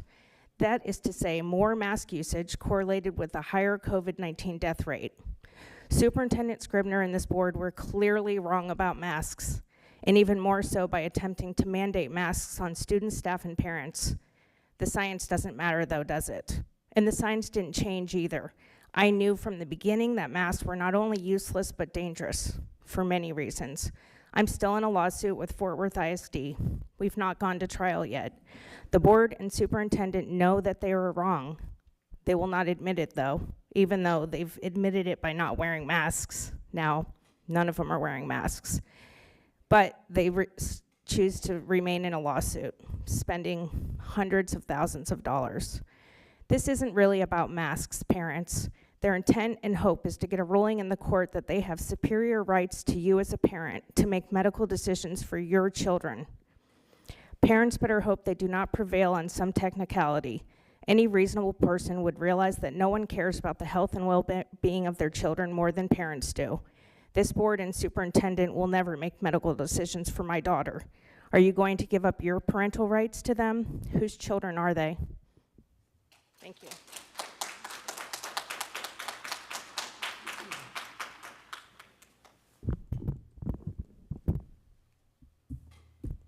Mr. Palmer?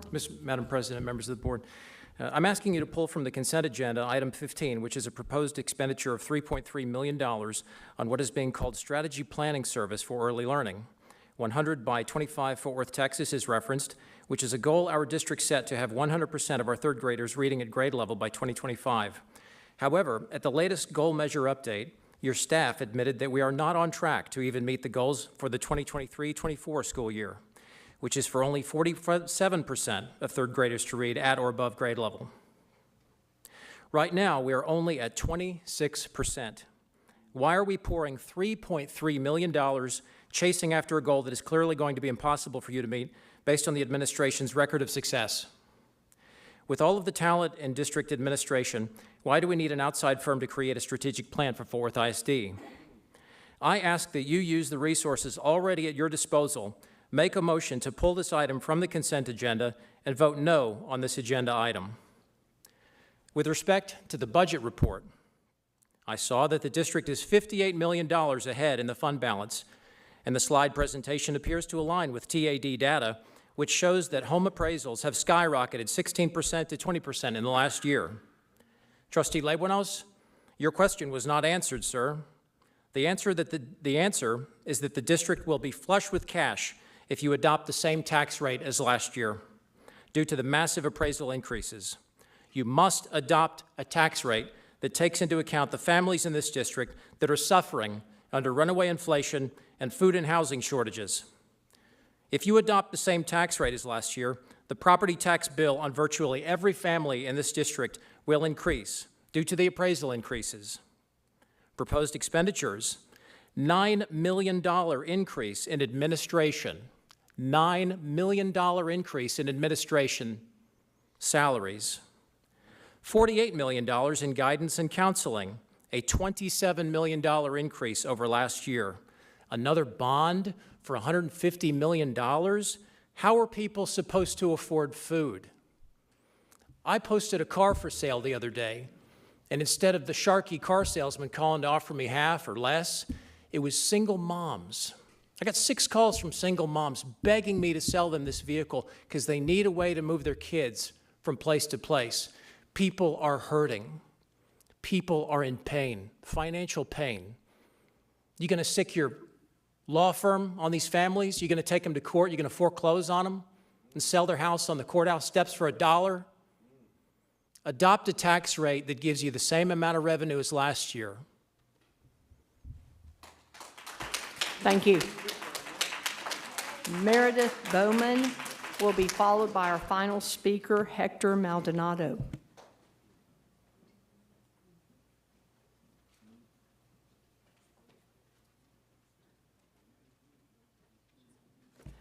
Meredith Bowman will be followed by Hector Maldonado. Thank you for both being here. Thank you. Good evening, board. I am a parent, I'm a taxpayer, and I'm an educator in Fort Worth ISD. I'm addressing the prom king and prom king at Pascal High School this past Saturday evening. Yes, you heard that right. 2 prom kings. This year, apparently, it was decided that there would be only 2 boys to be crowned. I'm still waiting to hear back from Pascal High School about who decided this and who approved this.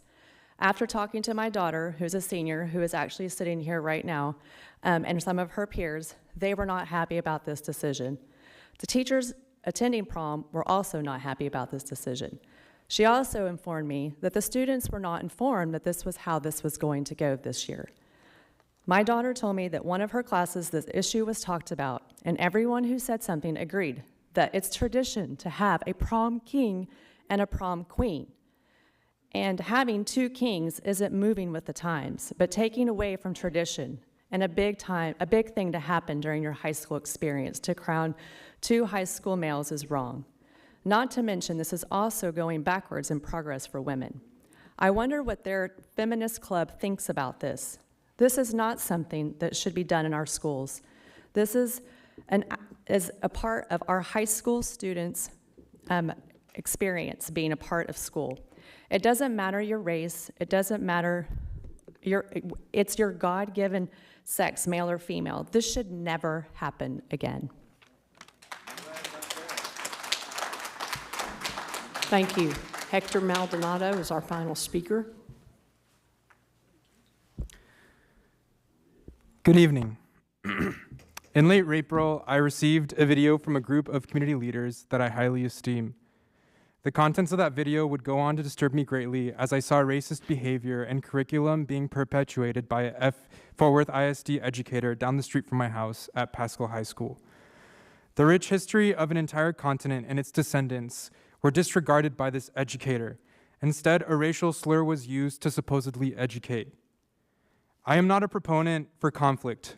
I am a returned Peace Corps volunteer, and I'm thus eager to find resolutions to conflicts. However, I simply do not and will not tolerate racism and urge you to take action now by holding that teacher accountable for the severity of their mistake. I remember when I was in high school, my brain was very much like a sponge. I was constantly learning, and I looked to my teachers for guidance and would mirror their behaviors, because that is adolescent human nature. For this reason, I demand the immediate termination of that teacher and demand for more diversity and inclusion trainings to prevent the further disenfranchisement of faculty and other students. Thank you. Thank you. Trustee Luebanos, do you have a comment, sir? Yes, I do. Ms. Molinar, can you please update the board on the soccer budget comparison to other sports for the budget? Yes. Thanks. Thank you. Thanks to each of you for your input. Thanks for sharing your thoughts, and thanks for being here tonight. We are up to consent agenda items discussion. As board president, I am making the following statement in accordance with board policy BBFA local. This is a reminder to all board members of the legal conflict of interest requirements and disclosure requirements you may have for matters under consideration on this agenda for this meeting. If required by law, board members shall recuse themselves from all discussion and shall abstain from voting on any matter pertaining to such a disclosure. Also, please note that item B16, that is B16, approved contract renewal for contracted student support services, case management, and wraparound services for the 2022-2023 school year has been pulled and will not be addressed. And I repeat, will not be addressed at tonight's meeting. Are there any questions or comments concerning consent agenda items? Trustee Evans? Yes, I just want to make a statement that I'm going to be recusing myself from B14. And then I do have a quick question on 18, the food services contract.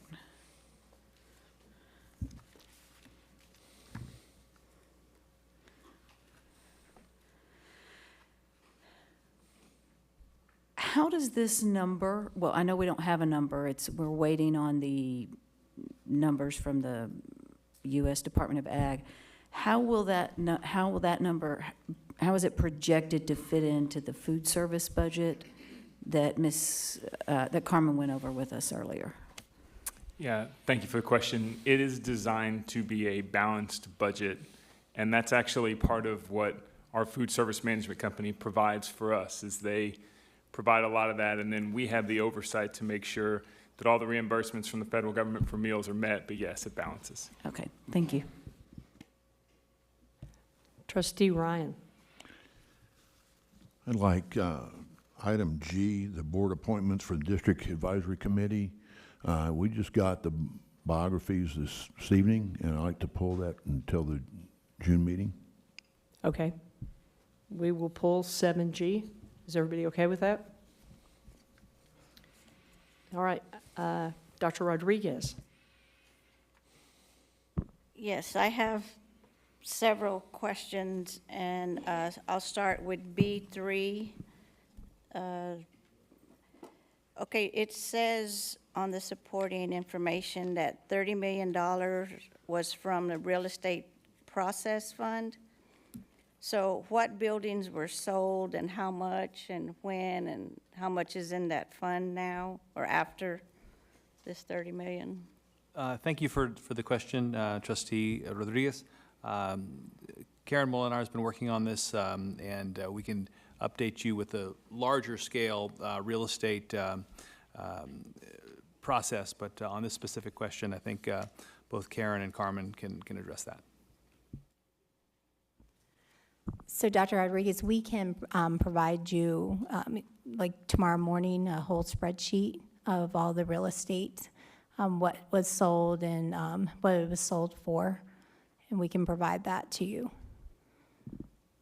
Okay, so y'all don't have any.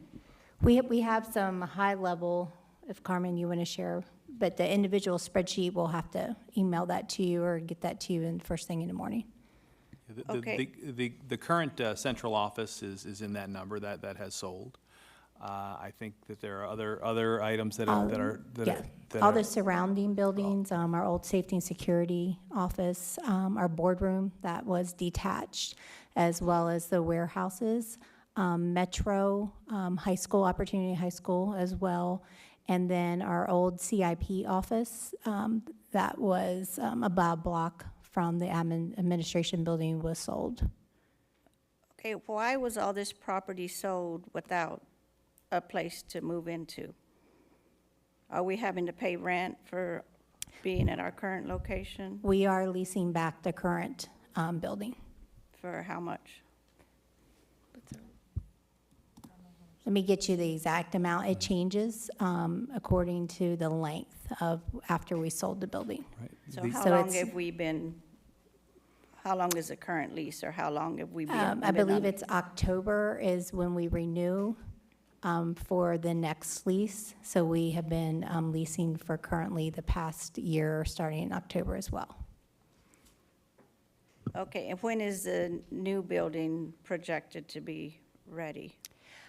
That building is projected to be ready in the fall of 2023 with a target date of no later than September 23. So not this fall, but the following fall. So we're renting a building that we already owned for over 2 years. Yes, ma'am. Why is that? The real estate strategy was to shrink the central office. We are also moving into a building that we already own. And so the resources the revenue rather from the sale of this property and the surrounding properties will go into the renovation of the new smaller central office. Additionally, the programs and the departments that serve students are being put out into the satellite campuses. MG Ellis is one example in your district, and I think there are others. When we provide the overall spreadsheet, we can certainly provide some narrative to that as well. We also have Hanley Middle School that houses some of our student support services staff. So what was housed at the current future central office? 2 schools were in the former Neiman Marcus building, the former department store there, the INA and International Newcomers Academy and Applied Learning Academy. Applied Learning Academy moved out of the shopping center and into a real school, which was formerly Rosemont 6, and INA is. INA went to our Valentine camp. We call it Valentine. It's off of Valentine. It was our our alternative campus. So right. Yes, thank you. And right. So we moved INA into Valentine, and then ELA went into Rosemont 6, which left. We also had some special education employees at that campus as well in Camp Bowie. That are now housed at MG Ellis. It was an opportunity to take 2 schools that were in a department store and move them to 2 actual school buildings. So you're moving the central office to a department store now? It'll be renovated, yes. Built for, in fact, we're seeing that in a lot of districts too, taking these buildings that had been used for that and converted them to really, I think, effective offices, and certainly a much more functional school board room and other learning opportunities for our staff. Yeah, I don't think that was fiscally responsible to sell a building that we own to pay rent, waiting for a new central office, which is not central to Fort Worth and never will be. So can I pull this from the consent agenda to vote on it separately? And what would be the harm if we delayed this vote for a month or so to get some more information? So we are, of course, on a timeline. We do have some material with lead time, so it would, possibly push back our deadline to move in. But of course, if we delay it to June, then we will work with the contractor, if it's approved, to see what we can do on a revised timeline. Okay. And on item B11, the data security platform, I spoke with Mr. Shears earlier, but I have more questions after our conversation, the more I thought about it. So it says on the agenda that this was a single source. Is it because no one else completed the RFP, or they're the only provider for this service? Ma'am, we knew what service we wanted, so we went to DIR for this purchase. Typically, an RFP is time-consuming, and you bring vendors in when you don't know what exactly you're looking for. Okay, and, okay, you said earlier that it was about data security. I'll try to keep it as plain as possible. So it is around the security of data, what is in files, who has access to files, what files may leave our district. The software will help both internal and external. As you've seen with other surrounding districts, I won't call them out, that have had data breaches. A lot of times they don't know what data leaves outside of their walls, even from their employees. This software will allow us to see data files and movement, see who has access, see if someone's taking files from your OneDrive or Google Drive and downloading them to the cloud. You'll see all that movement, and that's a very critical component within your cybersecurity stack, as they would call it. Yes, and we had a data breach here also, but it seems like this should have already been in place, security like this. And I know Microsoft provides security similar to this, or they have 2-point, where you need 2 points of access to get this. So why isn't that in place before spending $700,000 on a program that, after 3 years, what happens? Do we have to continue to pay for their service, or is it here if it's upgraded? Or do we get the new service, or are we stuck with what we purchased? So typically, ma'am, and you're correct, so we've implemented two-factor authentication as part of our Microsoft security framework. That's in place for not all of our staff, but all of those that have what we call Tier 1 access. And that's into our financial systems, or you've been labeled a VIP, your email, that kind of thing has been protected by two-factor, and that's on today. So we have already completed that. To answer your question, this should have been in place. For me, it's a critical component of our security framework, and that's why we're bringing it today. We've had to go through legal and have this, be reviewed, but we're at a portion of now, we're bringing it back. We actually brought it last month. Legal saw something in the contract. We wanted to be visible because we only put it in for 1 year. We wanted to show the total spend of the $700,000, nothing to hide. And after 3 years, if you fix, because this is one of those systems that tell you where your vulnerabilities are, if you fix everything within that time frame as you should, this is a software that you no longer have to continue to use. It's really to show you where your flaws are, what do you need to correct, You then put in the right policies, procedures, and steps, and then you can actually get off of it in 3 years, and we can actually move on and do something else within the security framework to monitor and check for those gaps without using this tool. But we have to have it for 3 years. If we fix all the gaps in a year and a half, we still have to. I've seen what certain things I don't want to talk, I don't feel comfortable talking, but it will take time to get to where we need to be to eliminate the gaps. And then what you want to do is make sure once you do eliminate the gaps, that you haven't fallen back on bad behaviors. It takes time to get rid of bad behavior. And so you want to take, even if it took a year and a half, there's still a process in eliminating human behavior with training and other aspects that need to be put in place. So you're saying this was a common practice or is a common practice in the Fort Worth ISD of transferring data that they should not, or they have access to data which they should not? Within any organization, especially within K-12, it is a process that people will email files that sometimes they shouldn't. Or they'll put a file on their OneDrive that sometimes isn't protected. But that's a human behavior, and so we'll correct those behaviors with this visibility. I mean, it's not necessarily a human behavior. As a physician, I know HIPAA laws. Yes. So I am scared. I don't even think about it. So where's the break between people knowing what they should do and doing it anyway?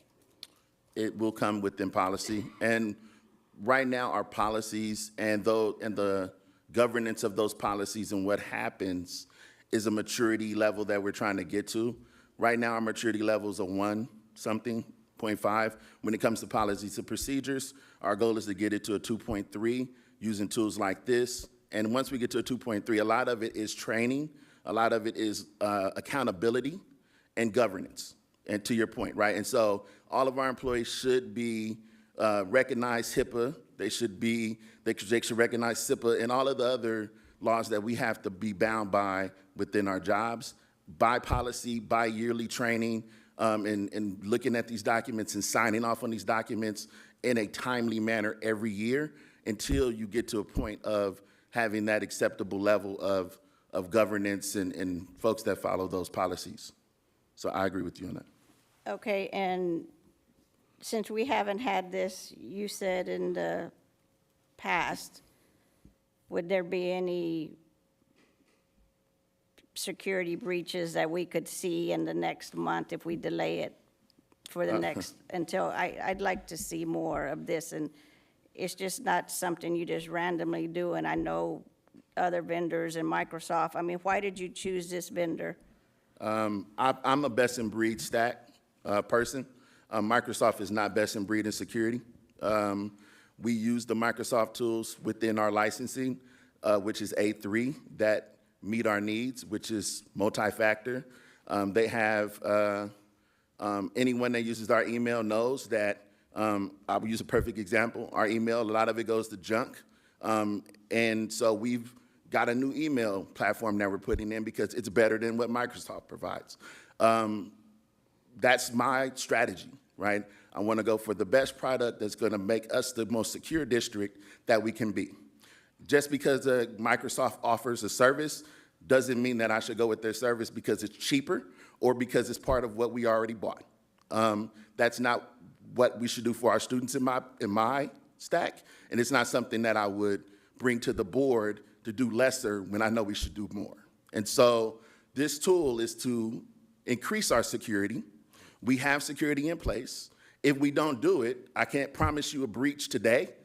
I can't promise you that we're secure today or that we're not going to be secure if we got this tool. What I can promise you is that it gives us more visibility if we purchase it than we have today. So if we had a breach during this implementation and this was in, I would have more visibility into where the data went, who had the data, when did they do it, and where did it come from. If we don't do it and we wait a month, I won't be able to tell you any of that without FBI forensics. And so it's really breaches and how they happen are about time. The more time that you don't know what's going on, the more data you lose. The more data you lose, the more your insurance goes up. The more your insurance goes up, the more you can't be insured. It's all a cycle. And so if we push it, you have just entered the cycle, especially since I'm on record of saying what you don't have. So now our risk is even higher than it was before I started talking. So I would advise us today to seriously not even move this, because we've just gone to another level. We can answer additional questions in executive session under security as well. Yeah. Okay. Okay, I have B15. I have lots of questions on this, and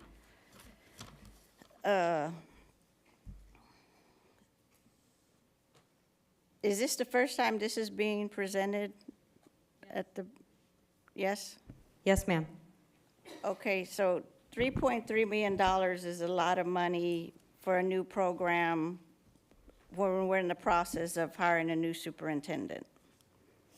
So at this point, I don't think that is a good expenditure. And does it, I didn't read anywhere on there, does it have any training for the teachers, or is it just a plan, or y'all actually going to provide a service? No, it will actually provide a service. And so first of all, I would agree with you, actually, that $3.3 million is not a small investment. But it is an investment that will provide Fort Worth ISD a sizable return. I will concur with my colleague Marlon that I'm not bringing you a request that I'm bringing you the best. We did go through an RFP process. We did vet other companies to help us as a district and help us as a city tackle this early learning ecosystem that we have as a city. There's multiple factors to this. There's the 0 to 3 aspect of it that we as a city talk about. There is also the 0 to 5 continuum that we have direct impact on as students enter into our system, which is the pre-K3 space and the pre-K4 space. And then we talk about the continuum of K3, which we also have an influence on. But we also have a citywide conversation that we are a part of with partners like Child Care Associates, like Early Learning Associates, like Reed Fort Worth, like the city of Fort Worth. And we want to work together with a consulting group like Boston Consulting to come with a strategy for our city on how to ensure that we are preparing our young people on the front end so that we can meet our goals as a system. And so we want to bring in the very best in our nation, which is what Boston Consulting has done across the nation, in order to help us bring together this external ecosystem around early learning and also build our internal infrastructure to do the very best work with our early learners. I understand that, and it does sound good, but I just don't see handcuffing a new superintendent who may have different ideals, different priorities, and may not like this. They may have used this in their current district and didn't like it, or they may have used it and love it. But I'd hate for this new superintendent to already be committed to this $3.3 million program. All I am saying is I would just like to wait a few months until the new superintendent can decide what they want. Okay. I mean, I think that that's for the Board of Trustees to decide what they want to do with it. I would just implore us as we think about our goals and where we want to go academically, and so I will defer to the board to make that decision. Okay, I'd like to pull this and vote on it separately also. That's great, thank you. Mm-hmm. And I have a question on B19, the interlocal agreement with the city of Fort Worth. I looked at the schools, and there were none in Diamond Hill, Northside, or Western Hills. How are these schools chosen, and will there be busing provided to the students who live on sides of town that do not have these schools? Yes, ma'am. Thank you. This is a long-standing relationship that we have with Summer Mobile Rec. This is actually the recommendation that they bring to us. They request to us, we would like to have these services in these locations, and basically we do everything we can to oblige every summer program that we can in terms of serving meals, making sure that there's transportation access and access to facilities, and that's what this interlocal agreement is really about. So only the students who live in close to these schools? No, ma'am. I believe their enrollment is open to any qualifying child. I know, but do they have to provide their own transportation? No, ma'am, we do provide some transportation. All over the city? Yes, we've got some central sites that we transport from to make sure that they've got access to get there. I don't believe, and I don't believe that our partners that have brought this to us from Summer Mobile Rec believe that transportation is a barrier to being able to do this. We have, within the interlocal, given them everything they've asked for in terms of summer programming. And remember also that we have our own summer programs, other summer programs. I think it's pretty safe to say that while you're seeing an interlocal for one particular one that requires an interlocal, with what we do with summer programming, with some other summer programs that were already in place, we've got services available in addition to city services for children of all ages, Fort Worth ISD students, non-Fort Worth ISD students, to make sure that our kiddos are safe, learning, which would be great during the summer and not as much summer slide, but also fed in a climate-controlled environment when it gets hot, all those Yeah, that's things. why I liked what was offered, and I was wondering if everybody, all the students, if they wanted to attend one of these, they were able, or they'd have transportation to. Yes, ma'am. We try very hard not to say no on any Okay. summer program. All right, thank you. That's all I have.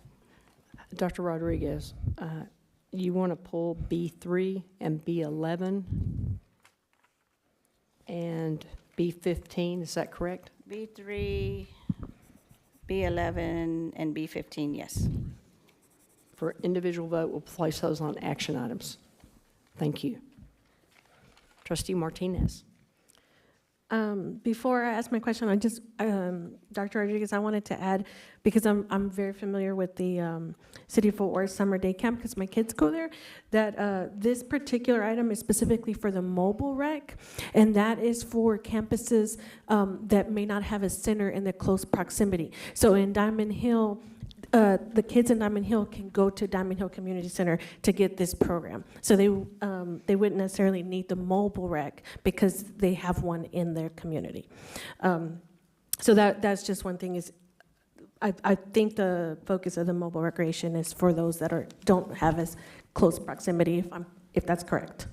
Okay, yeah, I just wanted it because they provide swimming lessons, and I know there's not a lot of public schools, public pools anymore, so I thought that was very important. Yeah, so Fort Worth ISD students could attend any of the community centers that are offering this program in their community and have the same services.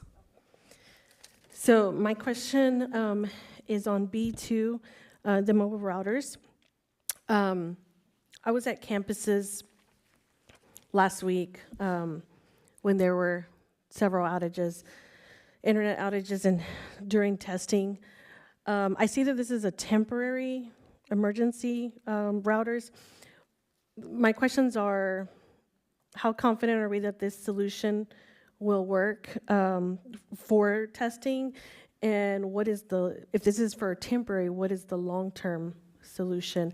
And how are we going to avoid these outages? Great questions. So we're very confident that they work. Actually, these mobile routers are part of a business continuity plan, so to speak. Every organization I've gone to as CIO or deputy CTO or any role that I've been in, I purchased these as a business continuity component. So if a site lost internet access, they could always continue business using this router with LTE service. Within our network, we've used it even in my boss's office to upgrade her her network because her equipment and the equipment in the building is old. We didn't upgrade it because we thought we were initially moving out of the building. We went to Waverly Elementary and put it in the classroom, and the teacher said, our internet has never been this good. So to speak, that's a horrible thing to say, right? Our network has been very inefficient. In my initial report, I mentioned that it was inefficient, and I'm putting together a expedited plan. We had a plan to fix the network, and we started with high schools. That had a great impact. High schools had STAR testing. We had a lack of tickets of issues at high schools. But what happened is we upgraded high schools, and it put the pressure on elementaries, the way our network is built. So high schools went up, elementary network went even lower. And so we're putting together an expedited plan to upgrade all the schools. The plan is to be done by, given supply chain, it won't be done before the first testing window in August, because I've already contacted vendors and I know the supply chain is at least 6 months to get all the equipment, plus we need to install it. So we can do some prep work, but we're gonna be a little bit past that August window, even if we make the purchase today. But we're aiming to have everything in place for the second testing window. These temporary routers will be put out, and we have enough for every school now, and it will have to get us through the first testing window. And we feel very confident in these routers as they've helped us tremendously in this testing window that we just went through. Just to remind all our stakeholders and trustees that we've increased, of course, our online assessments, and the state actually next year is a non-negotiable. We will not be doing the paper pencil testing. We had the option this year who wanted to test online, and so we had our end of the year map testing for elementary, then we had some middle school and high school EOC testing and STAR testing. We had many of our students or many of our campuses take the option to do everything online. So it was like everything was happening online at once, over the course with the high school. And then everyone is thankfully using their one-to-one devices too. We've gone to a one-to-one district, and now we need to catch up with what's needed with that. So one of the other things we're going to be looking at next year is our assessment calendar to really protect those state testing windows in the spring, and how can we move around some of our map testing windows as well for our EOYs. But as far as, because like I said, the supporting document says this is temporary, as far as the long-term solution, you know, I spoke to kids themselves at the end of the week during career days, and the number one thing they told me is, can we please improve our internet at school? And so what's the long-term solution? The long-term solution is to upgrade elementaries. We'll start at elementaries and then move to middle schools. High schools already have new wireless infrastructure. All of our schools, we've already started upgrading our schools. So our schools used to have what they call 1 gig bandwidth. We've upgraded every school now to 10. The problem is we upgraded the school to 10, but the equipment inside of the school can only support 1. And the equipment is 7 years old. In some cases in elementaries, it's a little bit older than that. And so even at 1, it can't handle 1, let alone 10. So we've started upgrading to 10. Now it's about replacing that equipment so that it can see the 10, support these new devices or support devices that we have. And so that's the plan. It'll be going to the CFO, Ms. Molinar, Dr. Scribner, for approval, and then come to the board as it's an expedited upgrade of our network. We've always intended to upgrade our network. We put in E-rate applications to upgrade our network, but given that we're all online, testing is going all online, we're going to expedite it by a year and get the whole district upgraded. It's a big task, given we've already done high schools and put in 2,000 access points. We're going to be doing triple that in a shorter window of time. It's a lot of planning, and so, but we're going to get it done. Our kids deserve it, And so we're gonna put it together. It's not gonna be cheap, but we'll try to maximize the cost and get it to where it needs to be. That's the second phase. The last phase is, anyone knows, they built the district network on what they call hubs. So Dunbar today had an outage.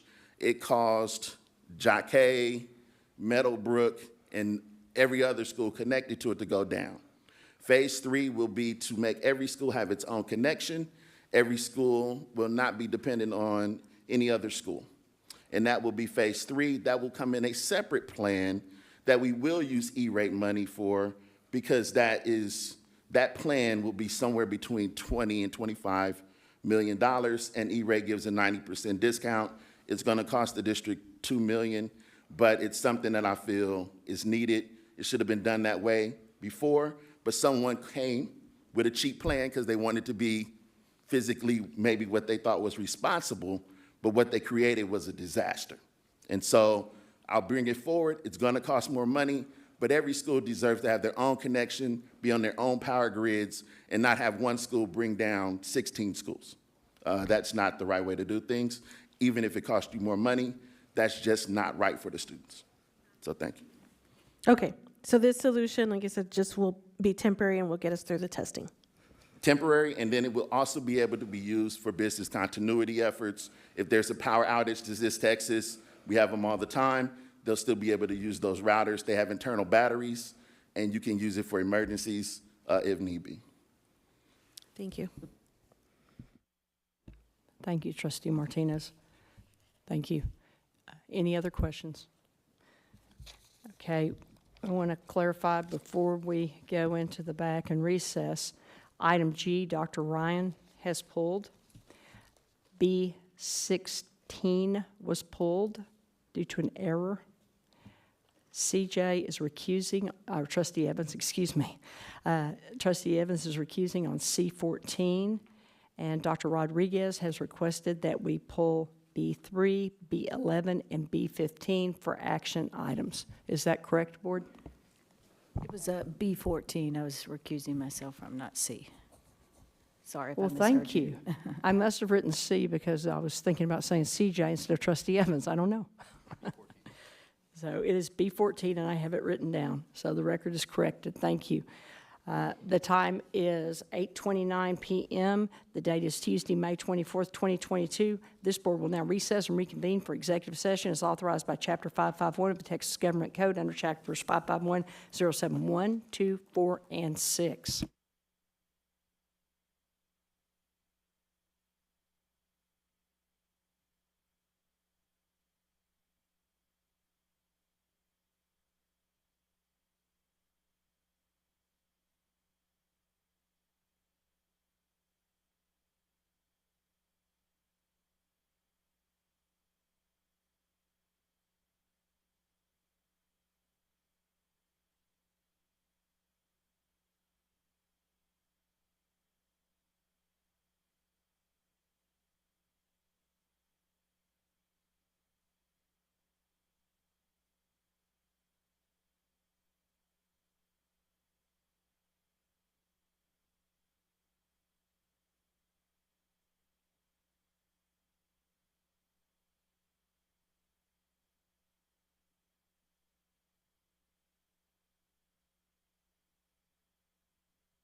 In accordance with the open meetings law, this board opened this meeting at 5:30 PM with a quorum present, recessed and reconvened open session, adjourned regular session, convened executive session, adjourned executive session, and now has reconvened open session at 9:48 PM with a quorum present.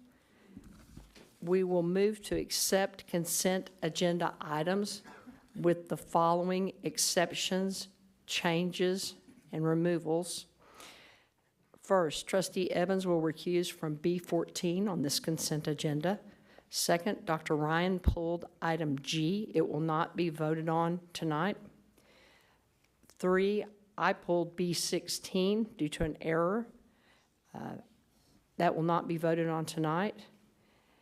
And Dr. Rodriguez would like to move B3, 11, and 15 that are currently consent agenda items to action items. Board, please correct me if I missed anything. Council, we good? Okay. Do I have a motion accepting consent? Trustee Evans, thank you for the motion. Do I have a second? Second from Trustee Luebanos. Any discussion? Seeing and hearing none, we could move to voting. And the motion passes unanimously with 8 votes. Moving on to action items, we're at 12A, items removed from the consent agenda. We will take these in order of B3, B11, B15, and that's it. Okay, do I have a motion for B3, which is, just one second. Approve authorization for the superintendent or designee to enter into a contract with a CMAR, Construction Manager at Risk, for guaranteed maximum price GMP package number 2 for renovation build-back services to be performed at the district's facility located at 7060 Camp Bowie Boulevard, Fort Worth, Texas. Do I have a motion? Moved by Trustee Evans. Second? Second, Trustee Martinez. Please move to, any discussion? Please move to voting.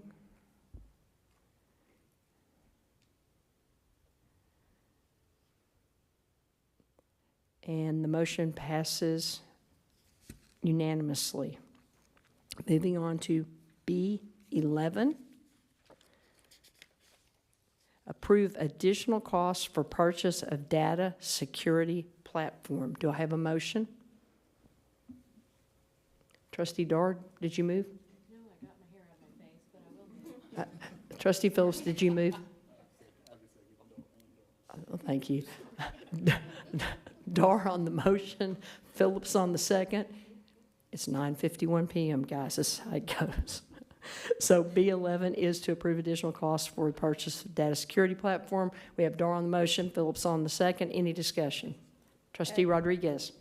Yes, I'd like to make a substitute motion that since the first year has already been approved, can we come back in 2 to 4 months if that is successful and determine if we need the 2 additional years, if necessary, on the item 11? Trustee Rodriguez has made a substitute motion on item 11. Do I have a second for that substitute motion?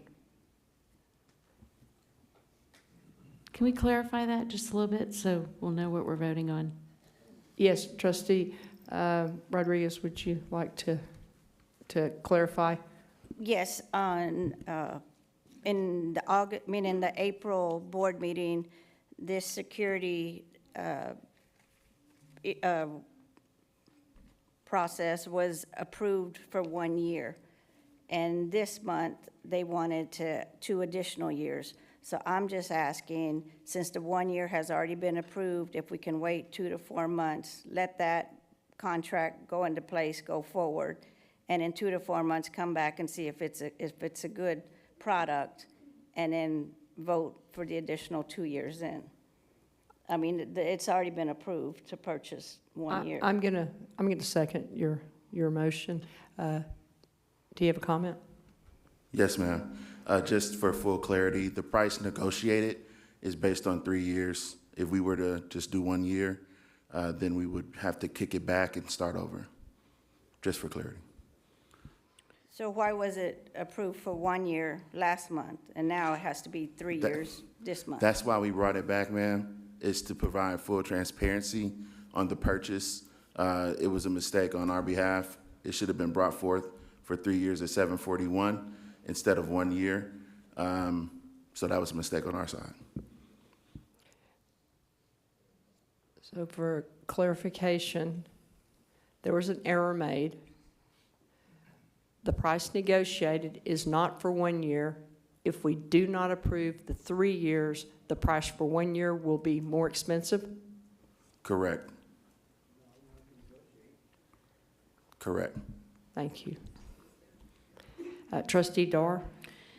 Mr. Shears, if I want to look at this from a security point of view. If we proceed with Dr. Rodriguez's amended motion, will we be secure? Are we going to be opening ourselves up for a potential security breach? I think it's more of a procurement piece. So right now, the contracted average cost is around $245,000 a year. If we were to just take that year and negotiate a year with the company, it would take negotiations to stay under the $250 statutory limit without doing an RFP. So it's really more about process than it is anything else. If we were to not do the 3 years, I highly doubt we can stay under $250 without the additional 2 years. I've been doing this for 20 years. I've negotiated tons of contracts. That's just what I do. This tool is not a tool that lasts forever. The cost of this tool is to go put it in, find out where your vulnerabilities are, close those. We've run it. I'm not going to tell you what the numbers look like. It's just a tool that you will use to clean up where you need to, and you don't carry it on for 5, 6, 7 years. You use it, and you put in your governance, and you put in everything in place, and you move on. So the tool is priced that way. It's not a lot of movement in those tools because the vendors know that it's not in perpetuity that you're going to use it forever. It's very finite. You use it, you move on. And so tools like that, the cost variance is very minimal when you're negotiating, and so their leverage is in the years, not in the price. So if we only use it 1 year, we may pay $345,000, but we may need it for 2 years. So now you pay $690,000 instead of $700 and whatever we're paying, whatever, $735 or whatever. So it becomes nominal when you get into that type of numbers. You may save $40,000 by doing it that way, but in the IT world, it's better to have more years at more cost. If it's only $45,000 and do 2 years, still may have issues or not have the full adoption or be done, and then now you have to buy another year at $345, which now puts you way over cost. And so you have to weigh that in these positions. We've weighed that, and we brought the recommendation to the board.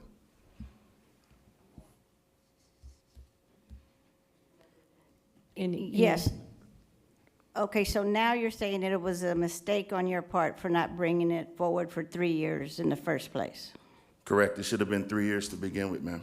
Okay, Correct. when we spoke earlier, you said you're bringing it back because legal wanted it to be for 3 years. So which is it? Correct. So we made a mistake. Legal caught the mistake, and so we're bringing it back.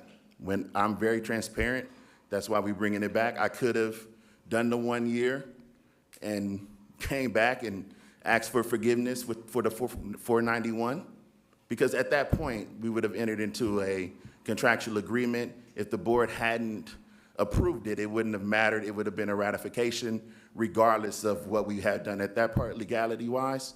So in full transparency, We did not cut a PO. We did not move forward with the purchase. We brought it back in full transparency. In full transparency. Okay, so legal caught it, or you said it should have been 3 years instead of 1 year? So when we wrote the board doc, ma'am, the board doc changed twice. We had 3 years on it because, we said, okay, let's put 3 years. We end up putting only 1 year. When it goes through legal review, legal's recommendation was, you know what, you should have put the full 3 years. We said, okay, we'll bring it back to next board meeting, which we've done. Okay, but it would have been better if that was clarified in the agenda item, that it was a clerical mistake and it should have been 3 years instead of 1 year, instead of you bringing Correct. back 1 year and say, oh, no, we want 3 years. You're correct. Okay. Dr. Rodriguez, is your substitute motion still on the table, or? Okay, Dr. Rodriguez has removed her substitute motion. We will vote on B11, approve additional cost for purchase of data security platform. Do I have a motion?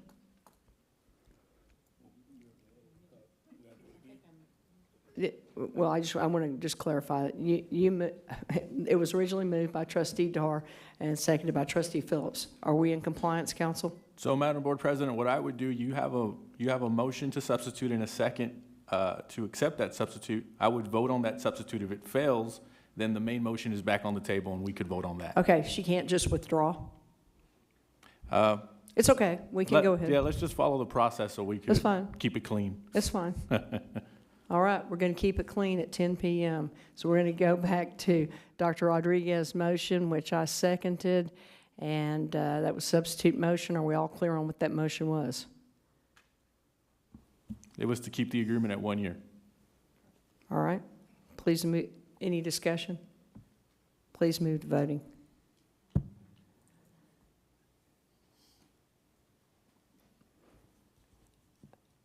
Okay, so I'm missing one vote. there it is. Okay. I'm still missing. I'm missing a vote here. Okay.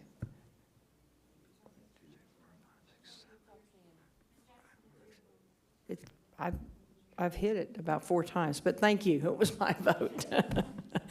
And the motion fails. 2 yeas and 6 nays.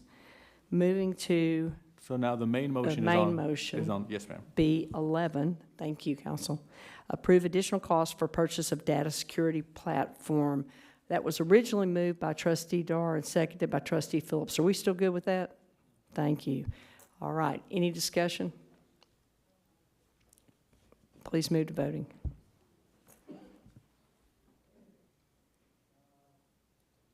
And the motion passes with 6 yeas and 2 nays. Moving to B15, approve contract for comprehensive early learning strategy planning. Do I have a motion? Trustee Luevanos moves. Second, Trustee Dar. Trustee Rodriguez. The motion is to approve this? Yes, Is that ma'am. correct? Okay, I have another substitute motion. I'd like to delay the vote until a new superintendent is in place. And I'll second.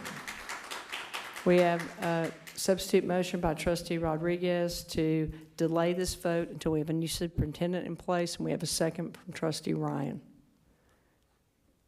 Any other discussion? Please move to voting. No, I have a discussion. Oh, I'm sorry, Trustee Dar. I will vote against this motion, and I will tell you why. In 2019, our legislative session finally funded pre-K education. The students in 3rd grade that are being tested this year were in 1st grade at that time. So we haven't seen the benefits of what funding pre-K is going to do for the state of Texas yet to date. I am a huge believer in the power of pre-K and in the power of birth to 3 services. I know that the bulk of language development happens between the ages of 0 and 5. We can't just start teaching kids to read when they get to kindergarten, first grade, second grade, and we certainly can't start teaching them to read in third grade. This program is being funded by ESSER dollars. So that $3.3 million cannot be used to pay for salaries. It cannot be used to pay on disposables or expendables. It has to be used to pay for programs that build capacity. And the children that will benefit from this program have never known a world without COVID, ever.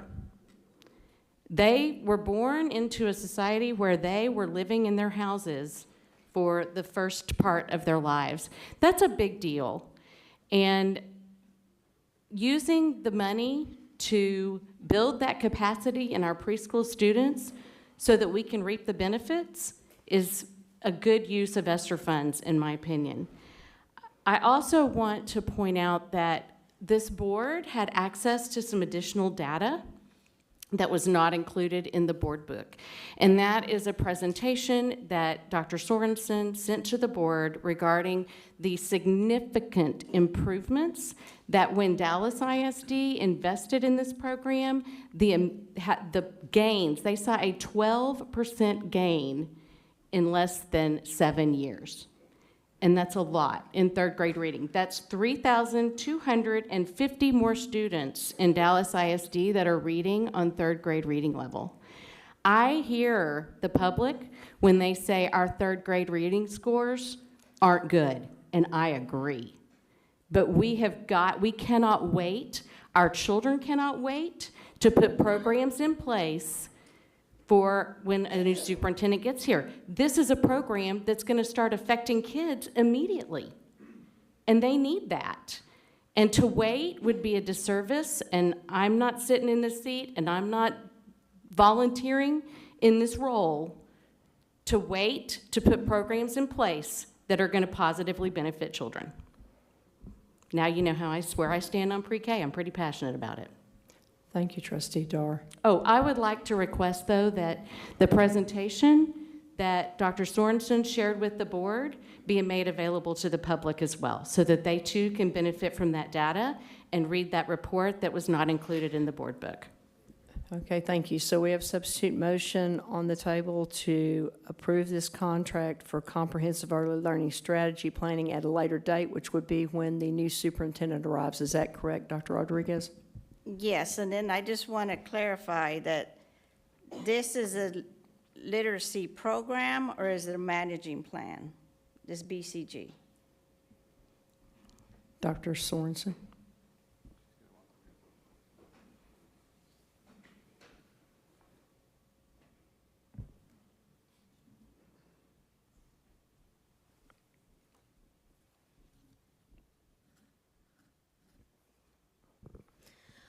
Early literacy is a part of the program. It is not just a management plan. It is us coming up with a comprehensive strategy on how we work on literacy as a part of the 0 to 5 continuum and also the pre-K to third grade continuum. Literacy as a part of that strategy as we talk about quality seats, quality curriculum, quality instruction. In the presentation that we gave the board to look at, one of the components is looking at the quality of instruction that happens in our pre-K classrooms, both in pre-K 3 and in pre-K 4.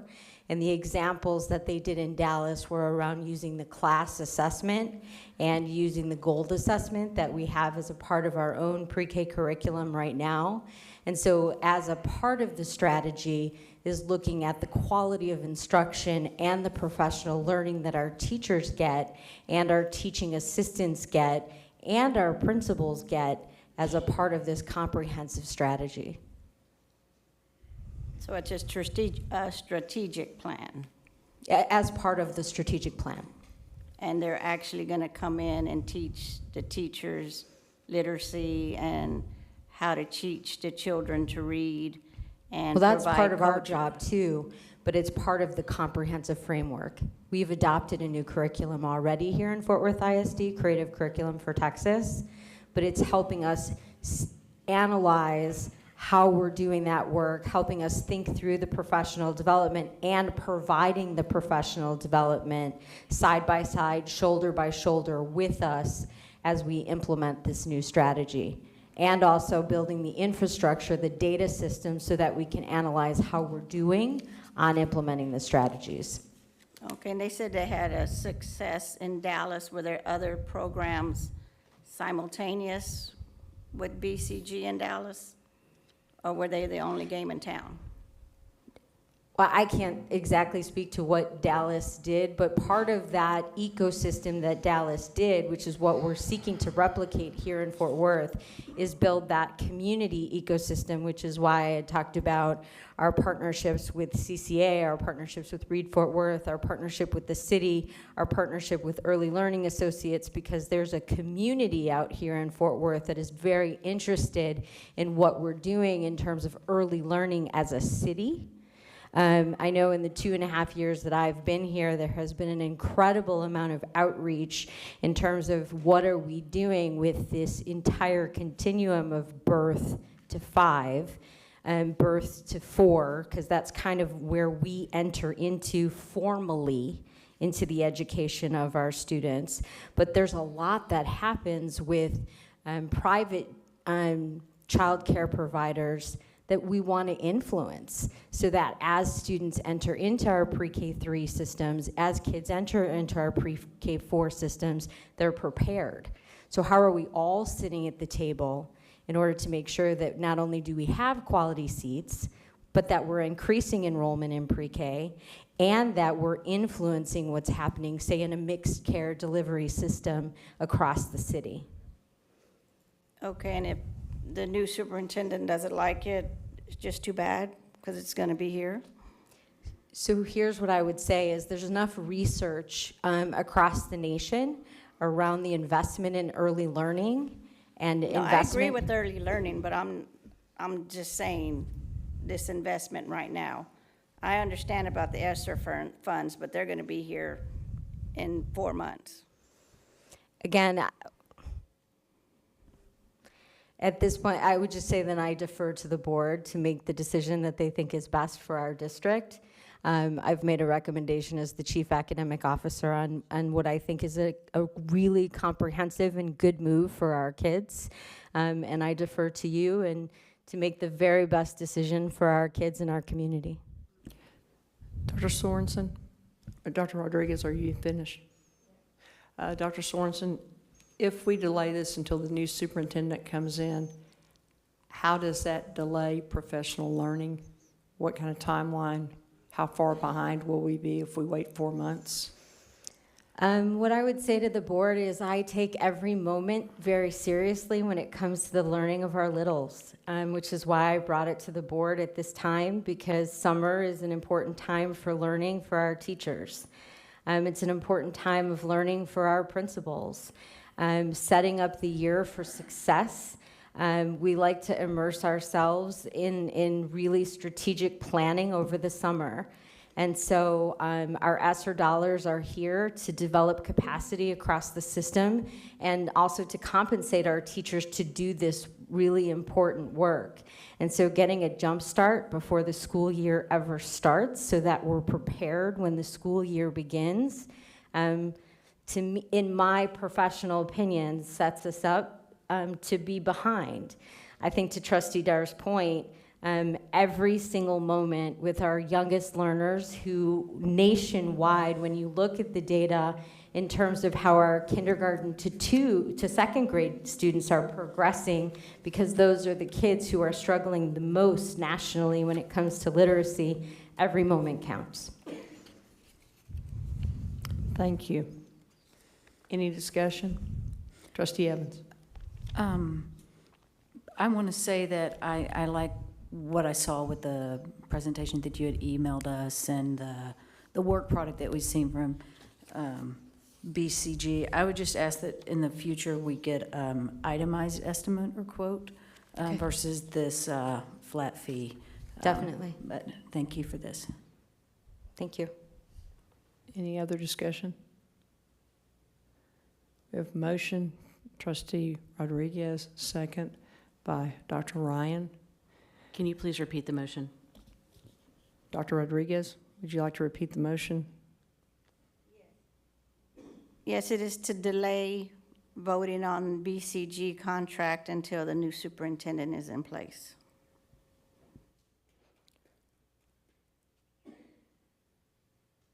Any other discussion? Let's move to voting.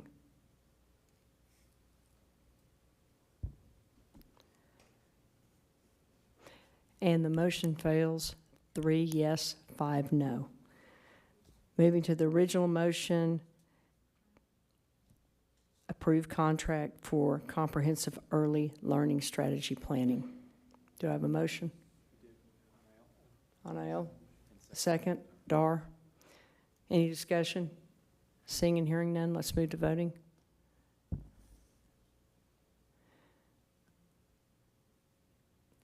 And the motion passes 6 yes, 2 no. There are no personnel items to address. Action agenda items 13.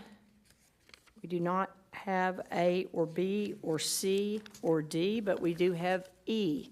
Discussion and action to approve school district teaching permit for non-core career and technical education, CTE courses at O.D. Wyatt High School. Do I have a motion? Trustee Phillips? Do I have a second? Trustee Ryan? Any discussion? Seeing and hearing none, please let's move to voting. And the motion passes unanimously. At this time, we have action item F, the complaint hearing of Meredith Bowman and Holly Plemons. The time is 10:15 p.m., and I will hand this over to our attorney, Mr. Ben Castillo.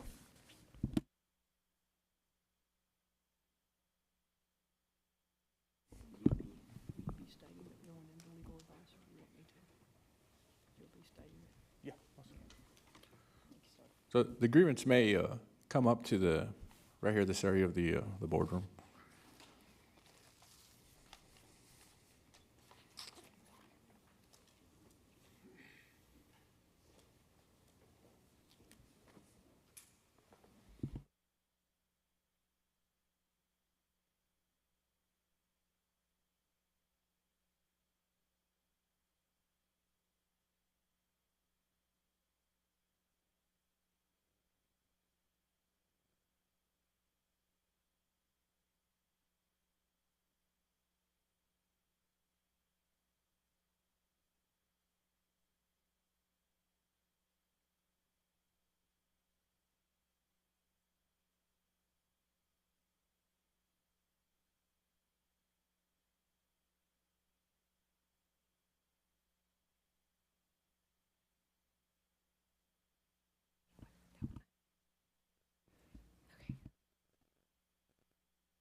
I'm waiting for Ms. Bowman to return from the restroom.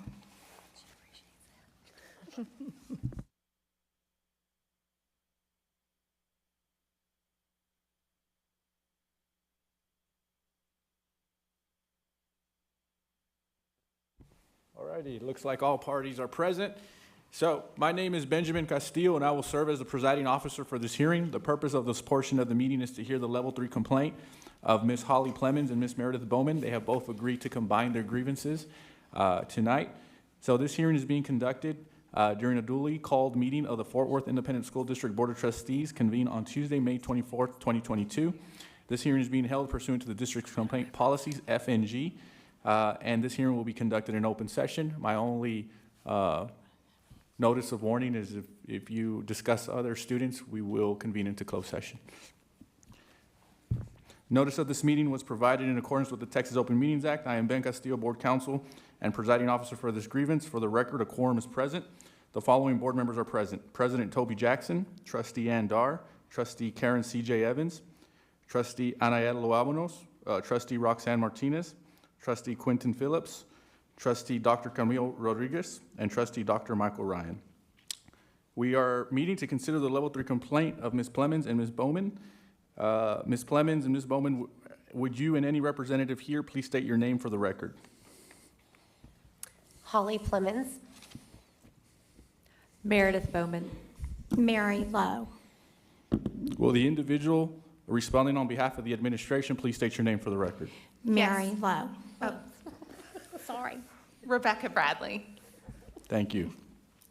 I will now ask each member of this board whether he or she is able to serve as an impartial member of this body and to arrive at a decision based solely upon the record in this matter and information presented at this meeting, and not on any other information he or she may have heard prior to this meeting. Any member not able to serve should say now and ask to be excused. For the record, nobody requested to be excused.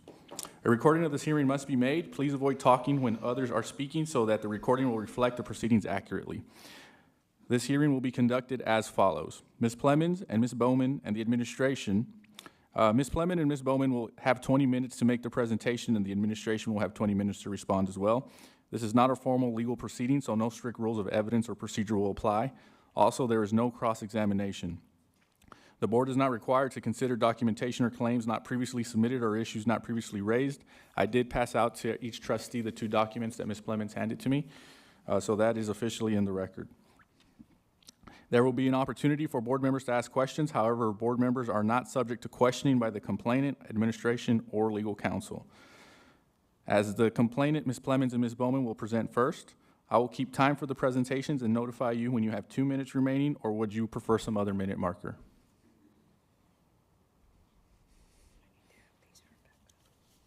2 minutes is fine.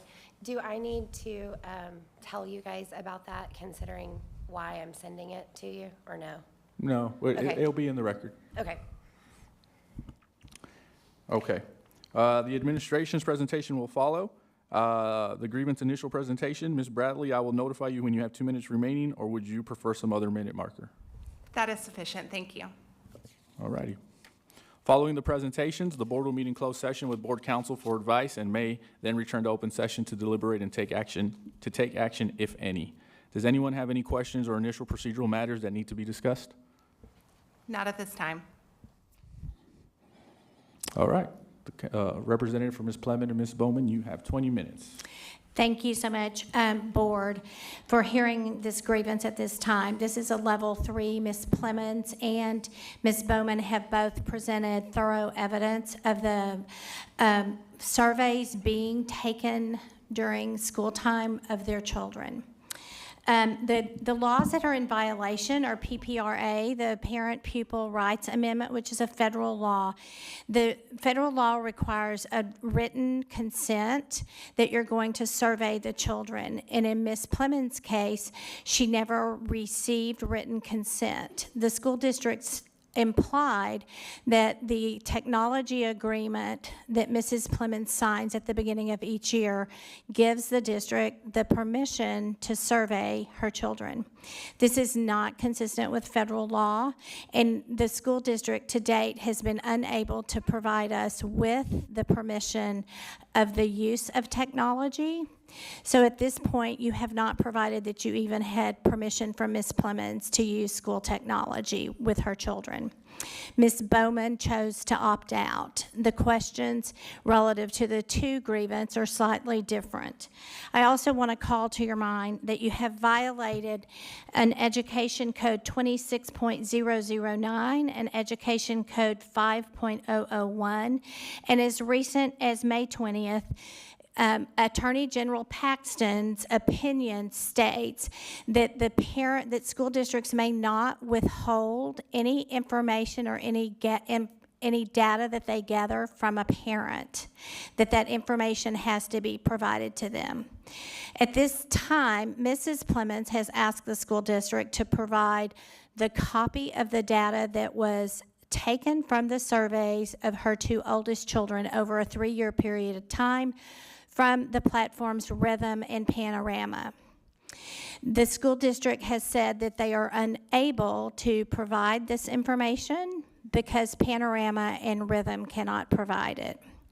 In effect, what has happened here is without you having Mrs. Plemons' consent, the school district has authorized and given consent for Panorama to use information taken from her children. I would like to turn you to a document that you have been handed that actually the school district provided, and it is the contract service order for Panorama Education, page 3. Oh, it's okay. It talks about ownership and reservation of rights.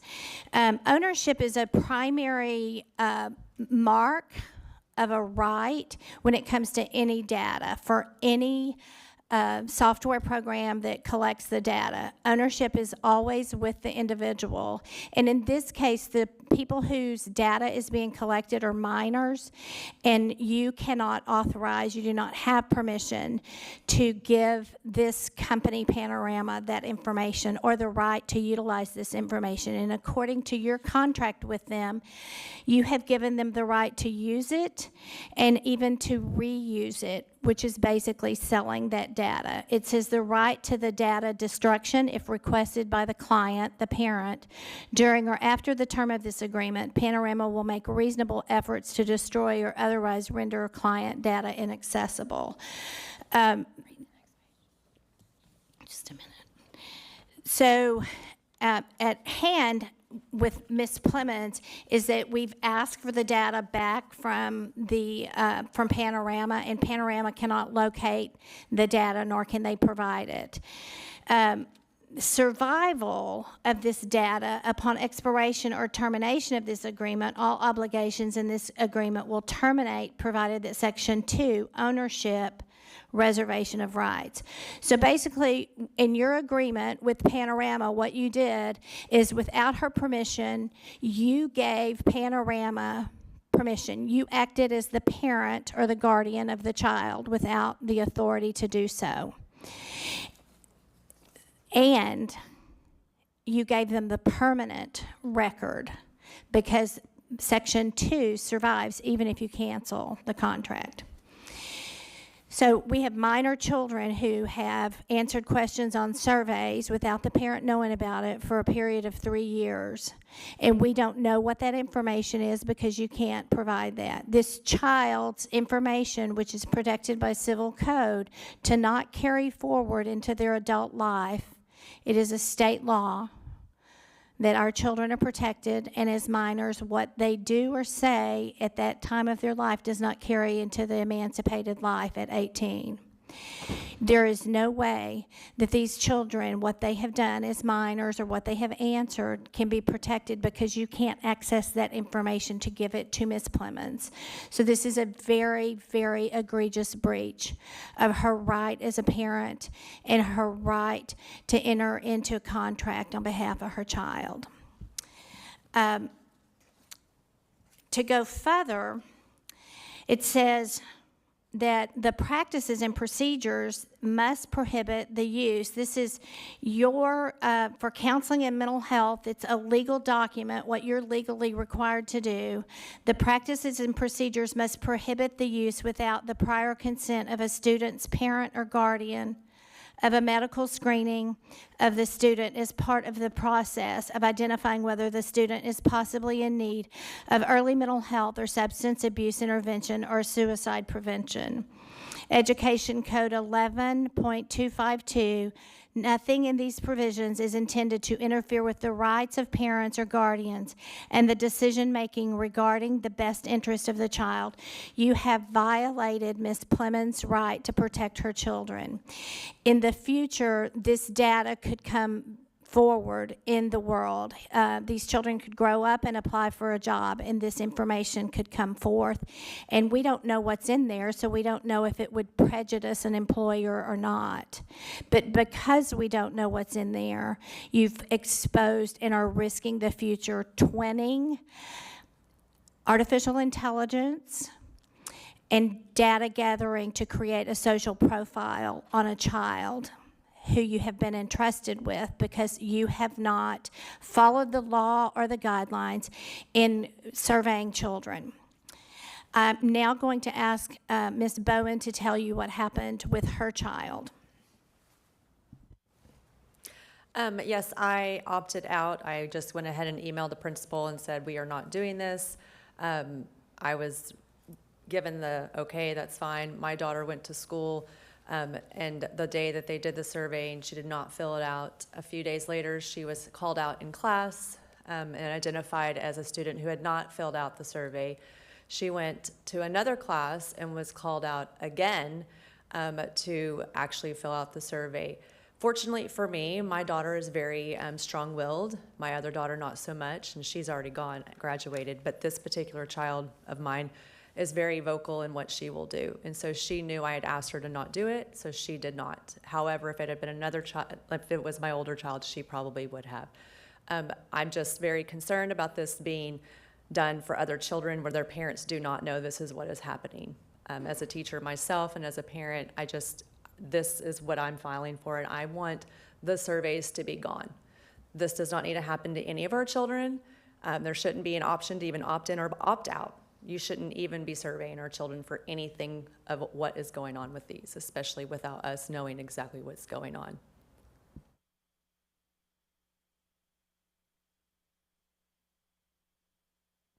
I know that it would never be the intent of a school district to harm, humiliate, or embarrass a child.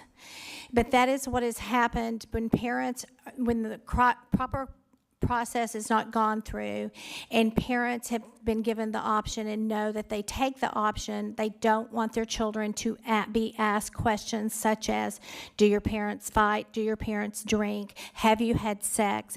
Are there guns in your home? These are the questions that you're asking in these surveys. They're personal, they're an invasion of privacy, and they do not go to academic education. So when you're choosing to do that and a parent opts out, you are creating an unpleasant situation for a child. I know that is not your intention. So today, I want to propose to you that in regards to both grievance, that the district do a moratorium of 18 months on any surveys, printed or online. I was in Austin this morning. I left at 4 o'clock in the morning. I was a part of both hearings on education, the Senate and the House, and mental health is a #1 issue on both of them. And the surveys and the role that surveys play is certainly a #1 issue.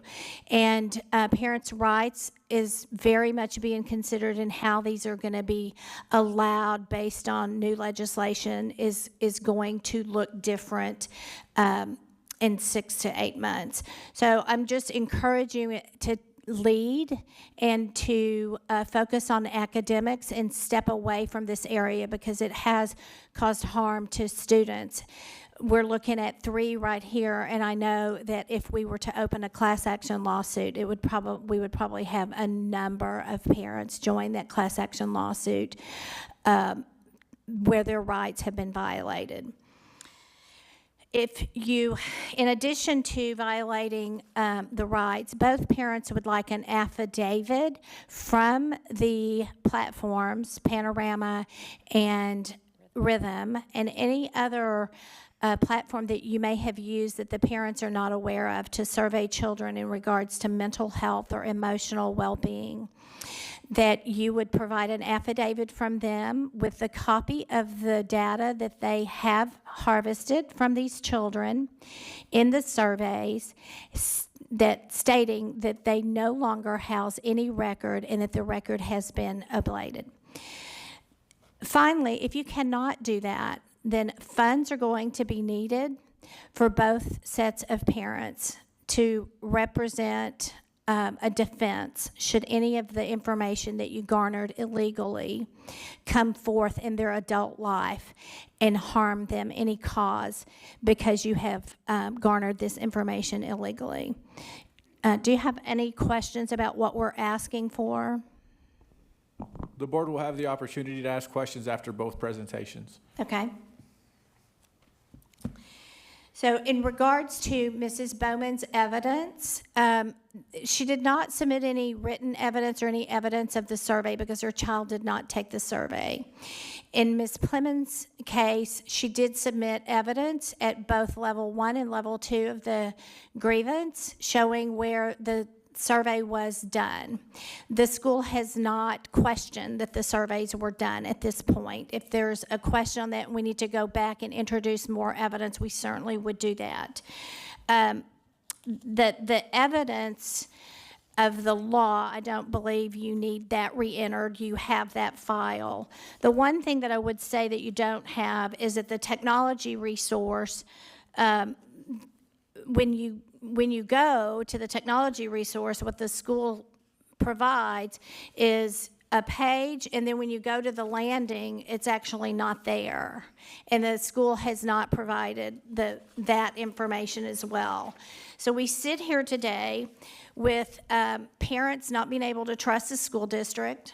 We sit here with a school district who has not been in compliance with the law in regards to what you must do in order to survey students on mental health, in regards to mental health. So we're seeking this resolution at this point in time for both parents. Again, both want the surveys to cease and to be a moratorium for at least 18 months. Both parents want evidence of an affidavit from the 2 platforms that we're aware of with the surveys that they did garner from the children, and an affidavit stating that they have abolished and destroyed any data that they currently hold. We also would like for you to cancel your contract with Panorama because you literally do not have the right to do this. We would also like for you, again, if you're going to moratorium, there would be no need for Rhythm or Panorama. So in that moratorium, we want you to remove both of those. And if you cannot provide an affidavit that the data has been abolished, then each parent needs to be compensated. And Ms. Clemens has 2 children, and we want $1,000 a month. No. 100, sorry, no. We want $1,000 a month for every month that the children were in school and not aware of the survey. And the same is true for Ms. Bowman. So we would need, again, that would be to set up legal counsel. We hope that you will choose to rectify this for all children in the district and for all parents. Thank you.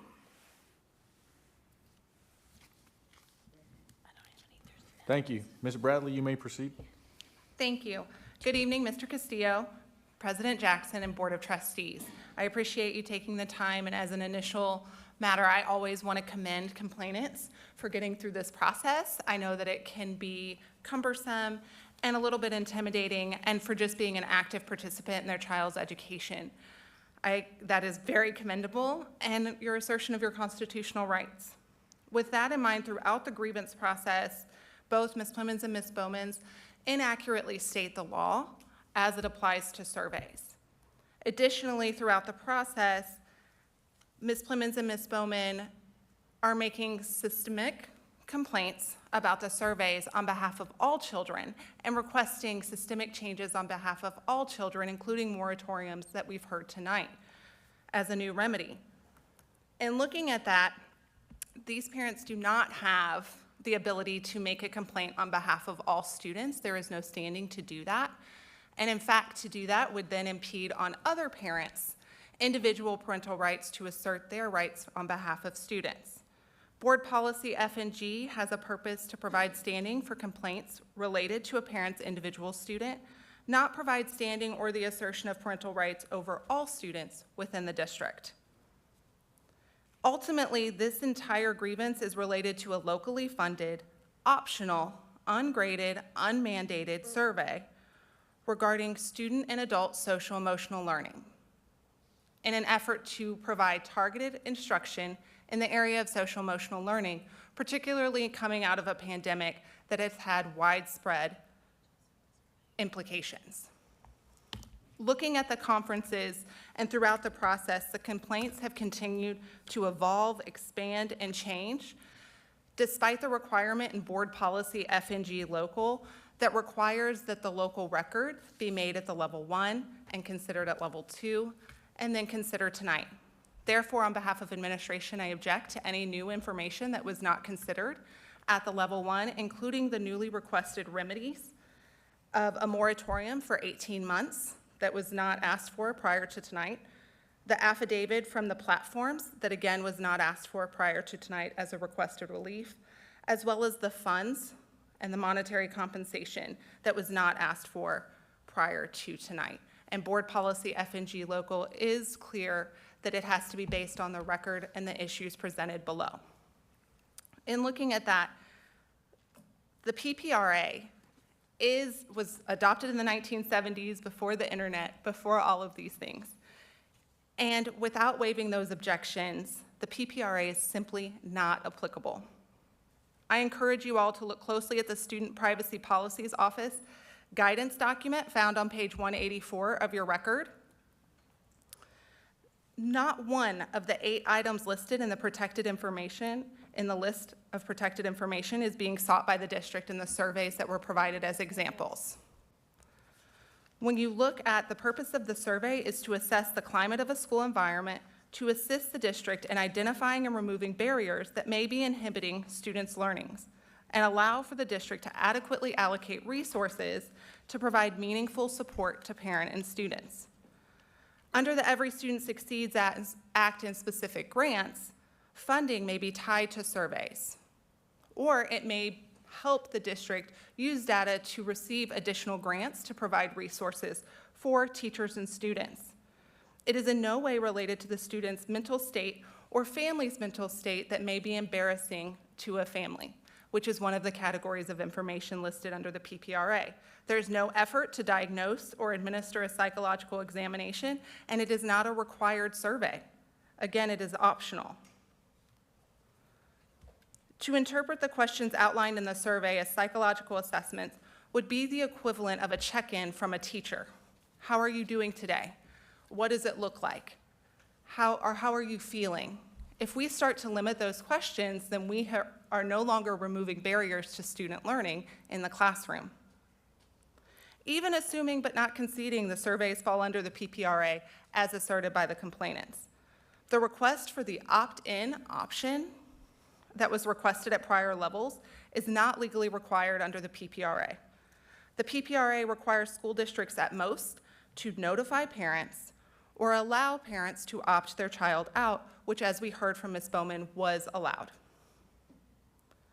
When we look at the law cited by the complainants, it does not require this option for an opt-in, unless it is funded by the U.S. Department of Education or it is a mandatory survey. In this case, we are again talking about a locally funded, optional survey. So it is simply not applicable. At most, even taking the complainant's argument of the PPRA into account, an opt-out would be all that would be required. As for the section 26.009 of the Texas Education Code, that provision specifically requires consent for psychological examinations. This is a survey that is gauging school climate, is gauging teacher interaction. It is not gauging a psychological examination by a licensed professional. Therefore, 26.009 is not applicable in this case. At the level 1, the principal, Ms. Weeks and Mr. Langston gave all remedies that they could that was within their control to the complainants. They provided a personal commitment to notify the complainants when a survey is coming and any information that they had within their grasp as far as the purpose of the survey, so that parents could make that informed decision. Then, at the second level, Dr. Washington heard what went from 3 requested forms of relief at the first level, specifically for Ms. Plemons, expanded to approximately 13 points of requested relief at the second level. Dr. Washington did not consider the additional or new points of requested relief as she was relying on the local record from level 1. However, she granted to the maximum extent possible what was appropriate for their individual student by allowing them to exempt their students or opt out. Additionally, she also granted a commitment from the district that prior to the 2022-2023 school year, that processes and procedures relating to surveys would be examined. That would include stakeholder meetings. That would include really critical look about surveys and the use moving forward for a comprehensive plan. With those commitments, the district administration already granted the relief to the maximum extent appropriate. Therefore, we respectfully request the board uphold the level 2 appeal. Complainants also indicated that Panorama and Rhythm were unlawfully given access to collect data. If you look at board policy FL legal that is in your board binder, specifically page 11, it identifies, page 10 and 11 identify who can be considered a school official under the Family Educational Rights and Privacy Act. A contractor can be considered a school official if they're performing a function for the district, as long as certain agreements, such as no redisclosure of that information, are made in the contract. If you look at the data sharing agreements that were not included with the portions of the contract that were highlighted, but are in your board binders, specifically, for instance, if we look at page 214 and 215, you will see the data sharing agreements and the confidentiality that are a concern. So as a contractor, the expectation is that Panorama and Rhythm protect personally identifiable information of a student. Federal law does not protect any de-identified information that may be aggregated. It only protects that personally identifiable information that can be linked back to an individual student. The point being that no individual student's data can be used to target that individual in marketing or any other areas. And so when we look, we have specific, if you look in the data sharing agreement, you have paragraph 3.2, paragraph 3.4, looking at the confidentiality agreements.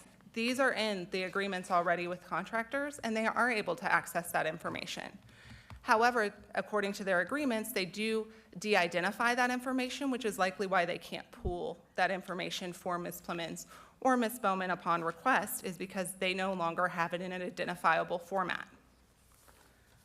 But in looking at that, they are authorized by law to have that information, to utilize that information in a way that supports the district and helps target instruction. Ultimately, in education, there are times where we have to make database decisions to inform our educational programs. We are constantly having to look at trends and needs and make database decisions, and this is no different. The social emotional learning and the needs of students and teachers needs to be targeted. We need to make sure that as a district that the right resources are being allocated in the right spots. Tonight, I have heard you as a board discuss how we're allocating resources, and it's clear that that's a priority. This is no different. This is an opportunity to make sure that the surveys are used in a purposeful way.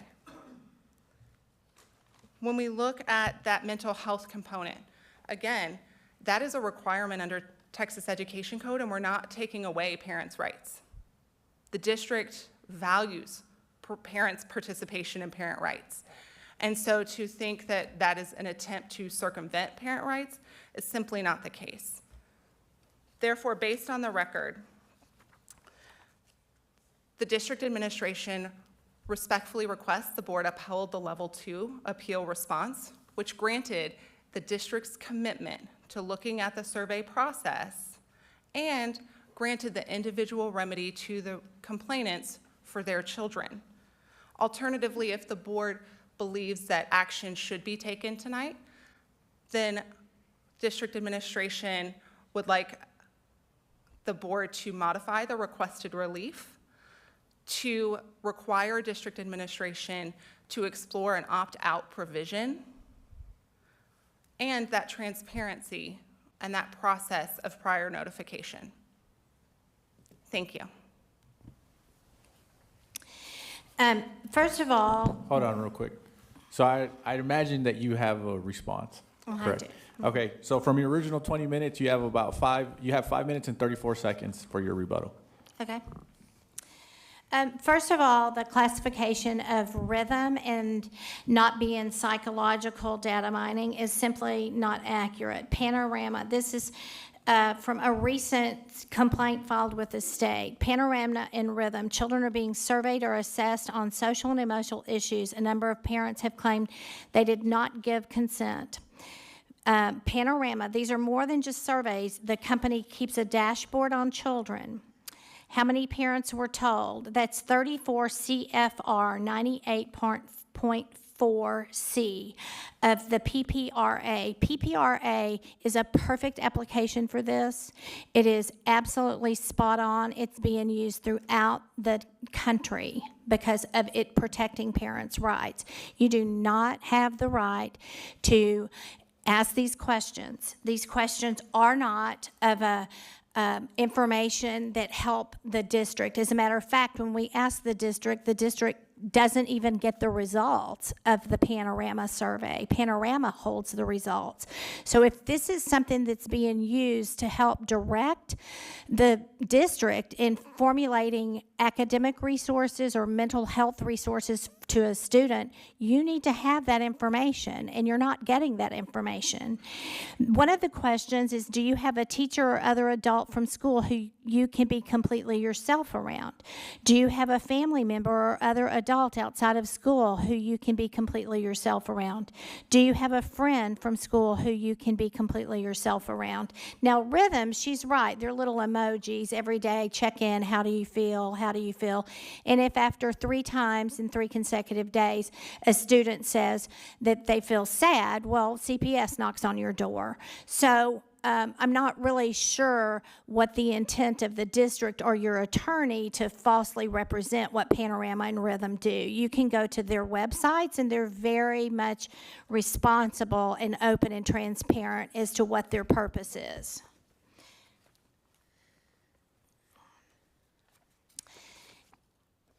Part of Rhythm's documentation, and by the way, the reason that this was not included, because we asked for information at the second level. The first level, Mrs. Weeks said, I can't do anything about this, so I'm just going to pass you on to the second. And we had to FOIA to get these. We asked them for Mrs. Washington, never got them. And as we said, you know, we asked for the agreement, the technology agreement that she stated gave the school permission to do this, and we still don't have that. Your Rhythm says that on 4.7, page 3, organization is prohibited from mining data for any purposes other than those agreed in writing to by both parties. And in your own definition, the party is not you, it's the parent in your own documentation. I also want to go to rebuttal. You've indicated in your FL legal, you've stated that you don't have to have written consent, that the school can act as the authority. There is no law in the state of Texas that allows you to act as an authority for somebody else's child. These children belong to their parents, not to the school. 2 minutes. And under FL legal, it says, written consent. The parent or eligible student shall provide a signed and dated written consent before a district discloses personally identifiable information from a student's education records to any individual agency or organization. In this case, an agency or organization would be Panorama or Rhythm. And in your own packet, the questions that you ask are the student's name and grade. That's identifiable information. I mean, the evidence is right here. Data security. Rhythm agrees that it will store and process confidential information, including confidential student information. You're storing it. Now, first of all, it's not secure because they don't have to comply with SIPA. You do, but they don't. So they don't have to have a firewall. Anybody at any point in time can hack into their system that they're storing this on. It can even be, it's not encrypted, so it can even be captured and transmittal. This is a dangerous practice. I'm here because you guys are treading on really thin ice, and you need to understand what you're dealing with here. But you also have violated parents' rights in 2 cases. Mrs. Bowman has been very clear that the harm done to her child was embarrassment and humiliation. But I expect as a school district that you honor and protect children at all stages. Holly, did you have something you wanted to say? You do not have to survey kids to do social emotional learning, and there is no better person for social emotional learning than a teacher. Give a good teacher, and you guys treat them well, 6 weeks in front of a child. There is no better interventionist than that teacher. That teacher is going to be able to tell you whether that child is bathed, whether that child is fed. That teacher is going to be way better than these surveys that nobody pays attention to. Thank you. Ms. Bradley, you had 8 minutes and 30 seconds remaining if you'd like to use that as a rebuttal. Sure, I don't believe I'll need all that time, but looking at FL legal, yes, parents have to provide written consent. However, FERPA does allow for exceptions. One of those exceptions is on page 10 of the record that specifically identifies contractors as school officials. Additionally, Panorama holds the platform that does hold the information.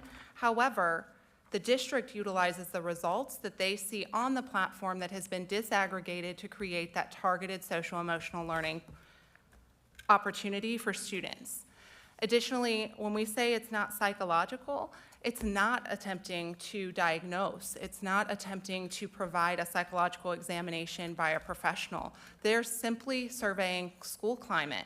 Even in the questions that were asked, it is a school climate survey meant to help students identify barriers to where they may feel comfortable in the educational environment. And again, the administration just wants to reassert and respectfully request that the level 2 appeal decision be upheld, or alternatively that an opt-out provision be reviewed by the district. Thank you. Thank you. This concludes the presentation portion of the level 3 grievance hearing. At this time, if the board has any questions of the parties, they may ask.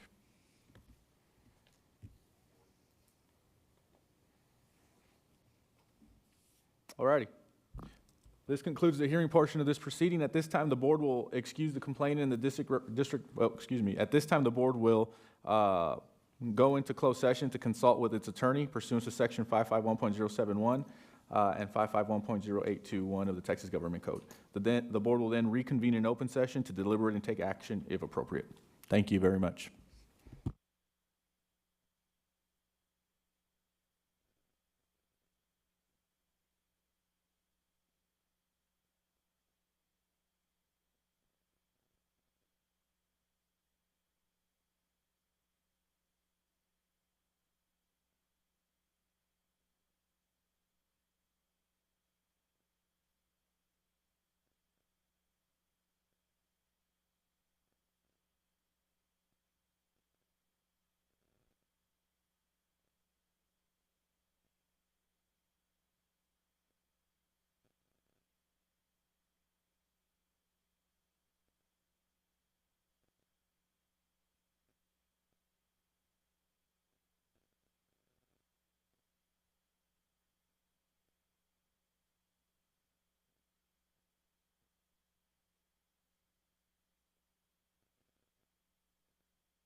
This time we'll return to open session. Mr. Castillo. Yes, Madam Board President, members of the board, with respect to item F on the agenda, item F and G, because they were combined, the advice of counsel is that the board upholds the level 2 decision. However, the board would like to inform that inform the grievance that the administration is already looking into its processes and procedures with respect to surveys, student surveys, and the board would also like to request a presentation to itself and to the community regarding processes and procedures on student surveys before they are conducted for the next school year. Do I have a motion based upon Mr. Castillo's statement? Trustee Evans with a second from Trustee Phillips. Any discussion? Seeing, hearing none, please move to voting. And the motion passes unanimously.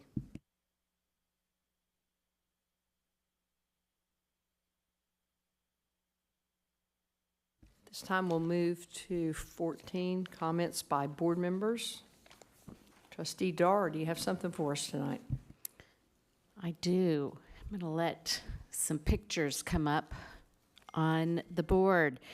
Thank you, President Jackson. I mentioned in April that I was fortunate to participate in a program called Leader Kids, but the photos were not up, and so I promised you I'd bring them back tonight. So here we are.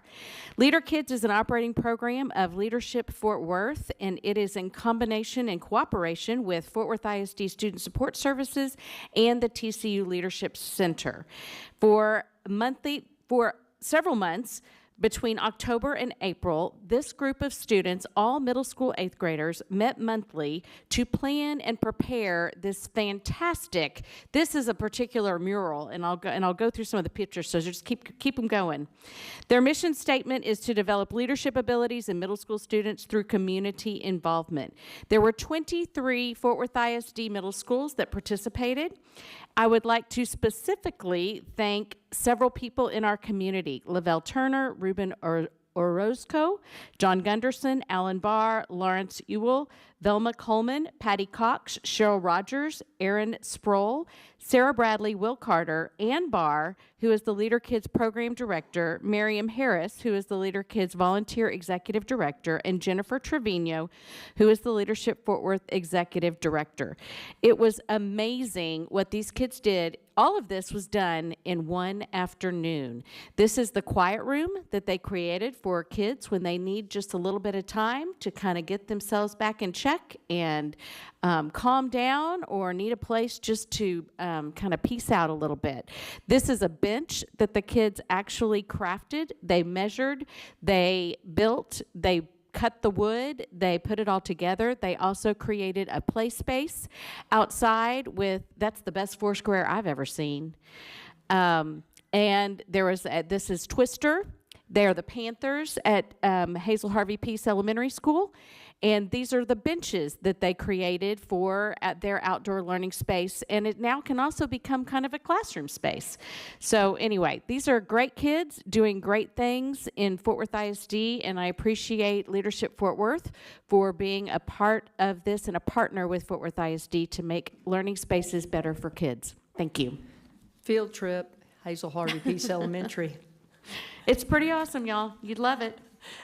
Thank you, Trustee Dar. We will now recess for executive session in the board conference room. For executive session is authorized by Chapter 551 of the Texas Government Code under Sections 551, 2, and 6.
In accordance with the open meetings law, the board opened the meeting at 5:30 PM in the boardroom with the quorum present, recessed and reconvened open session in the board conference room, adjourned regular session, convened executive session, adjourned executive session, reconvened open session, adjourned regular session, convened executive session, adjourned executive session, reconvened open session in this boardroom at 12:06 a.m.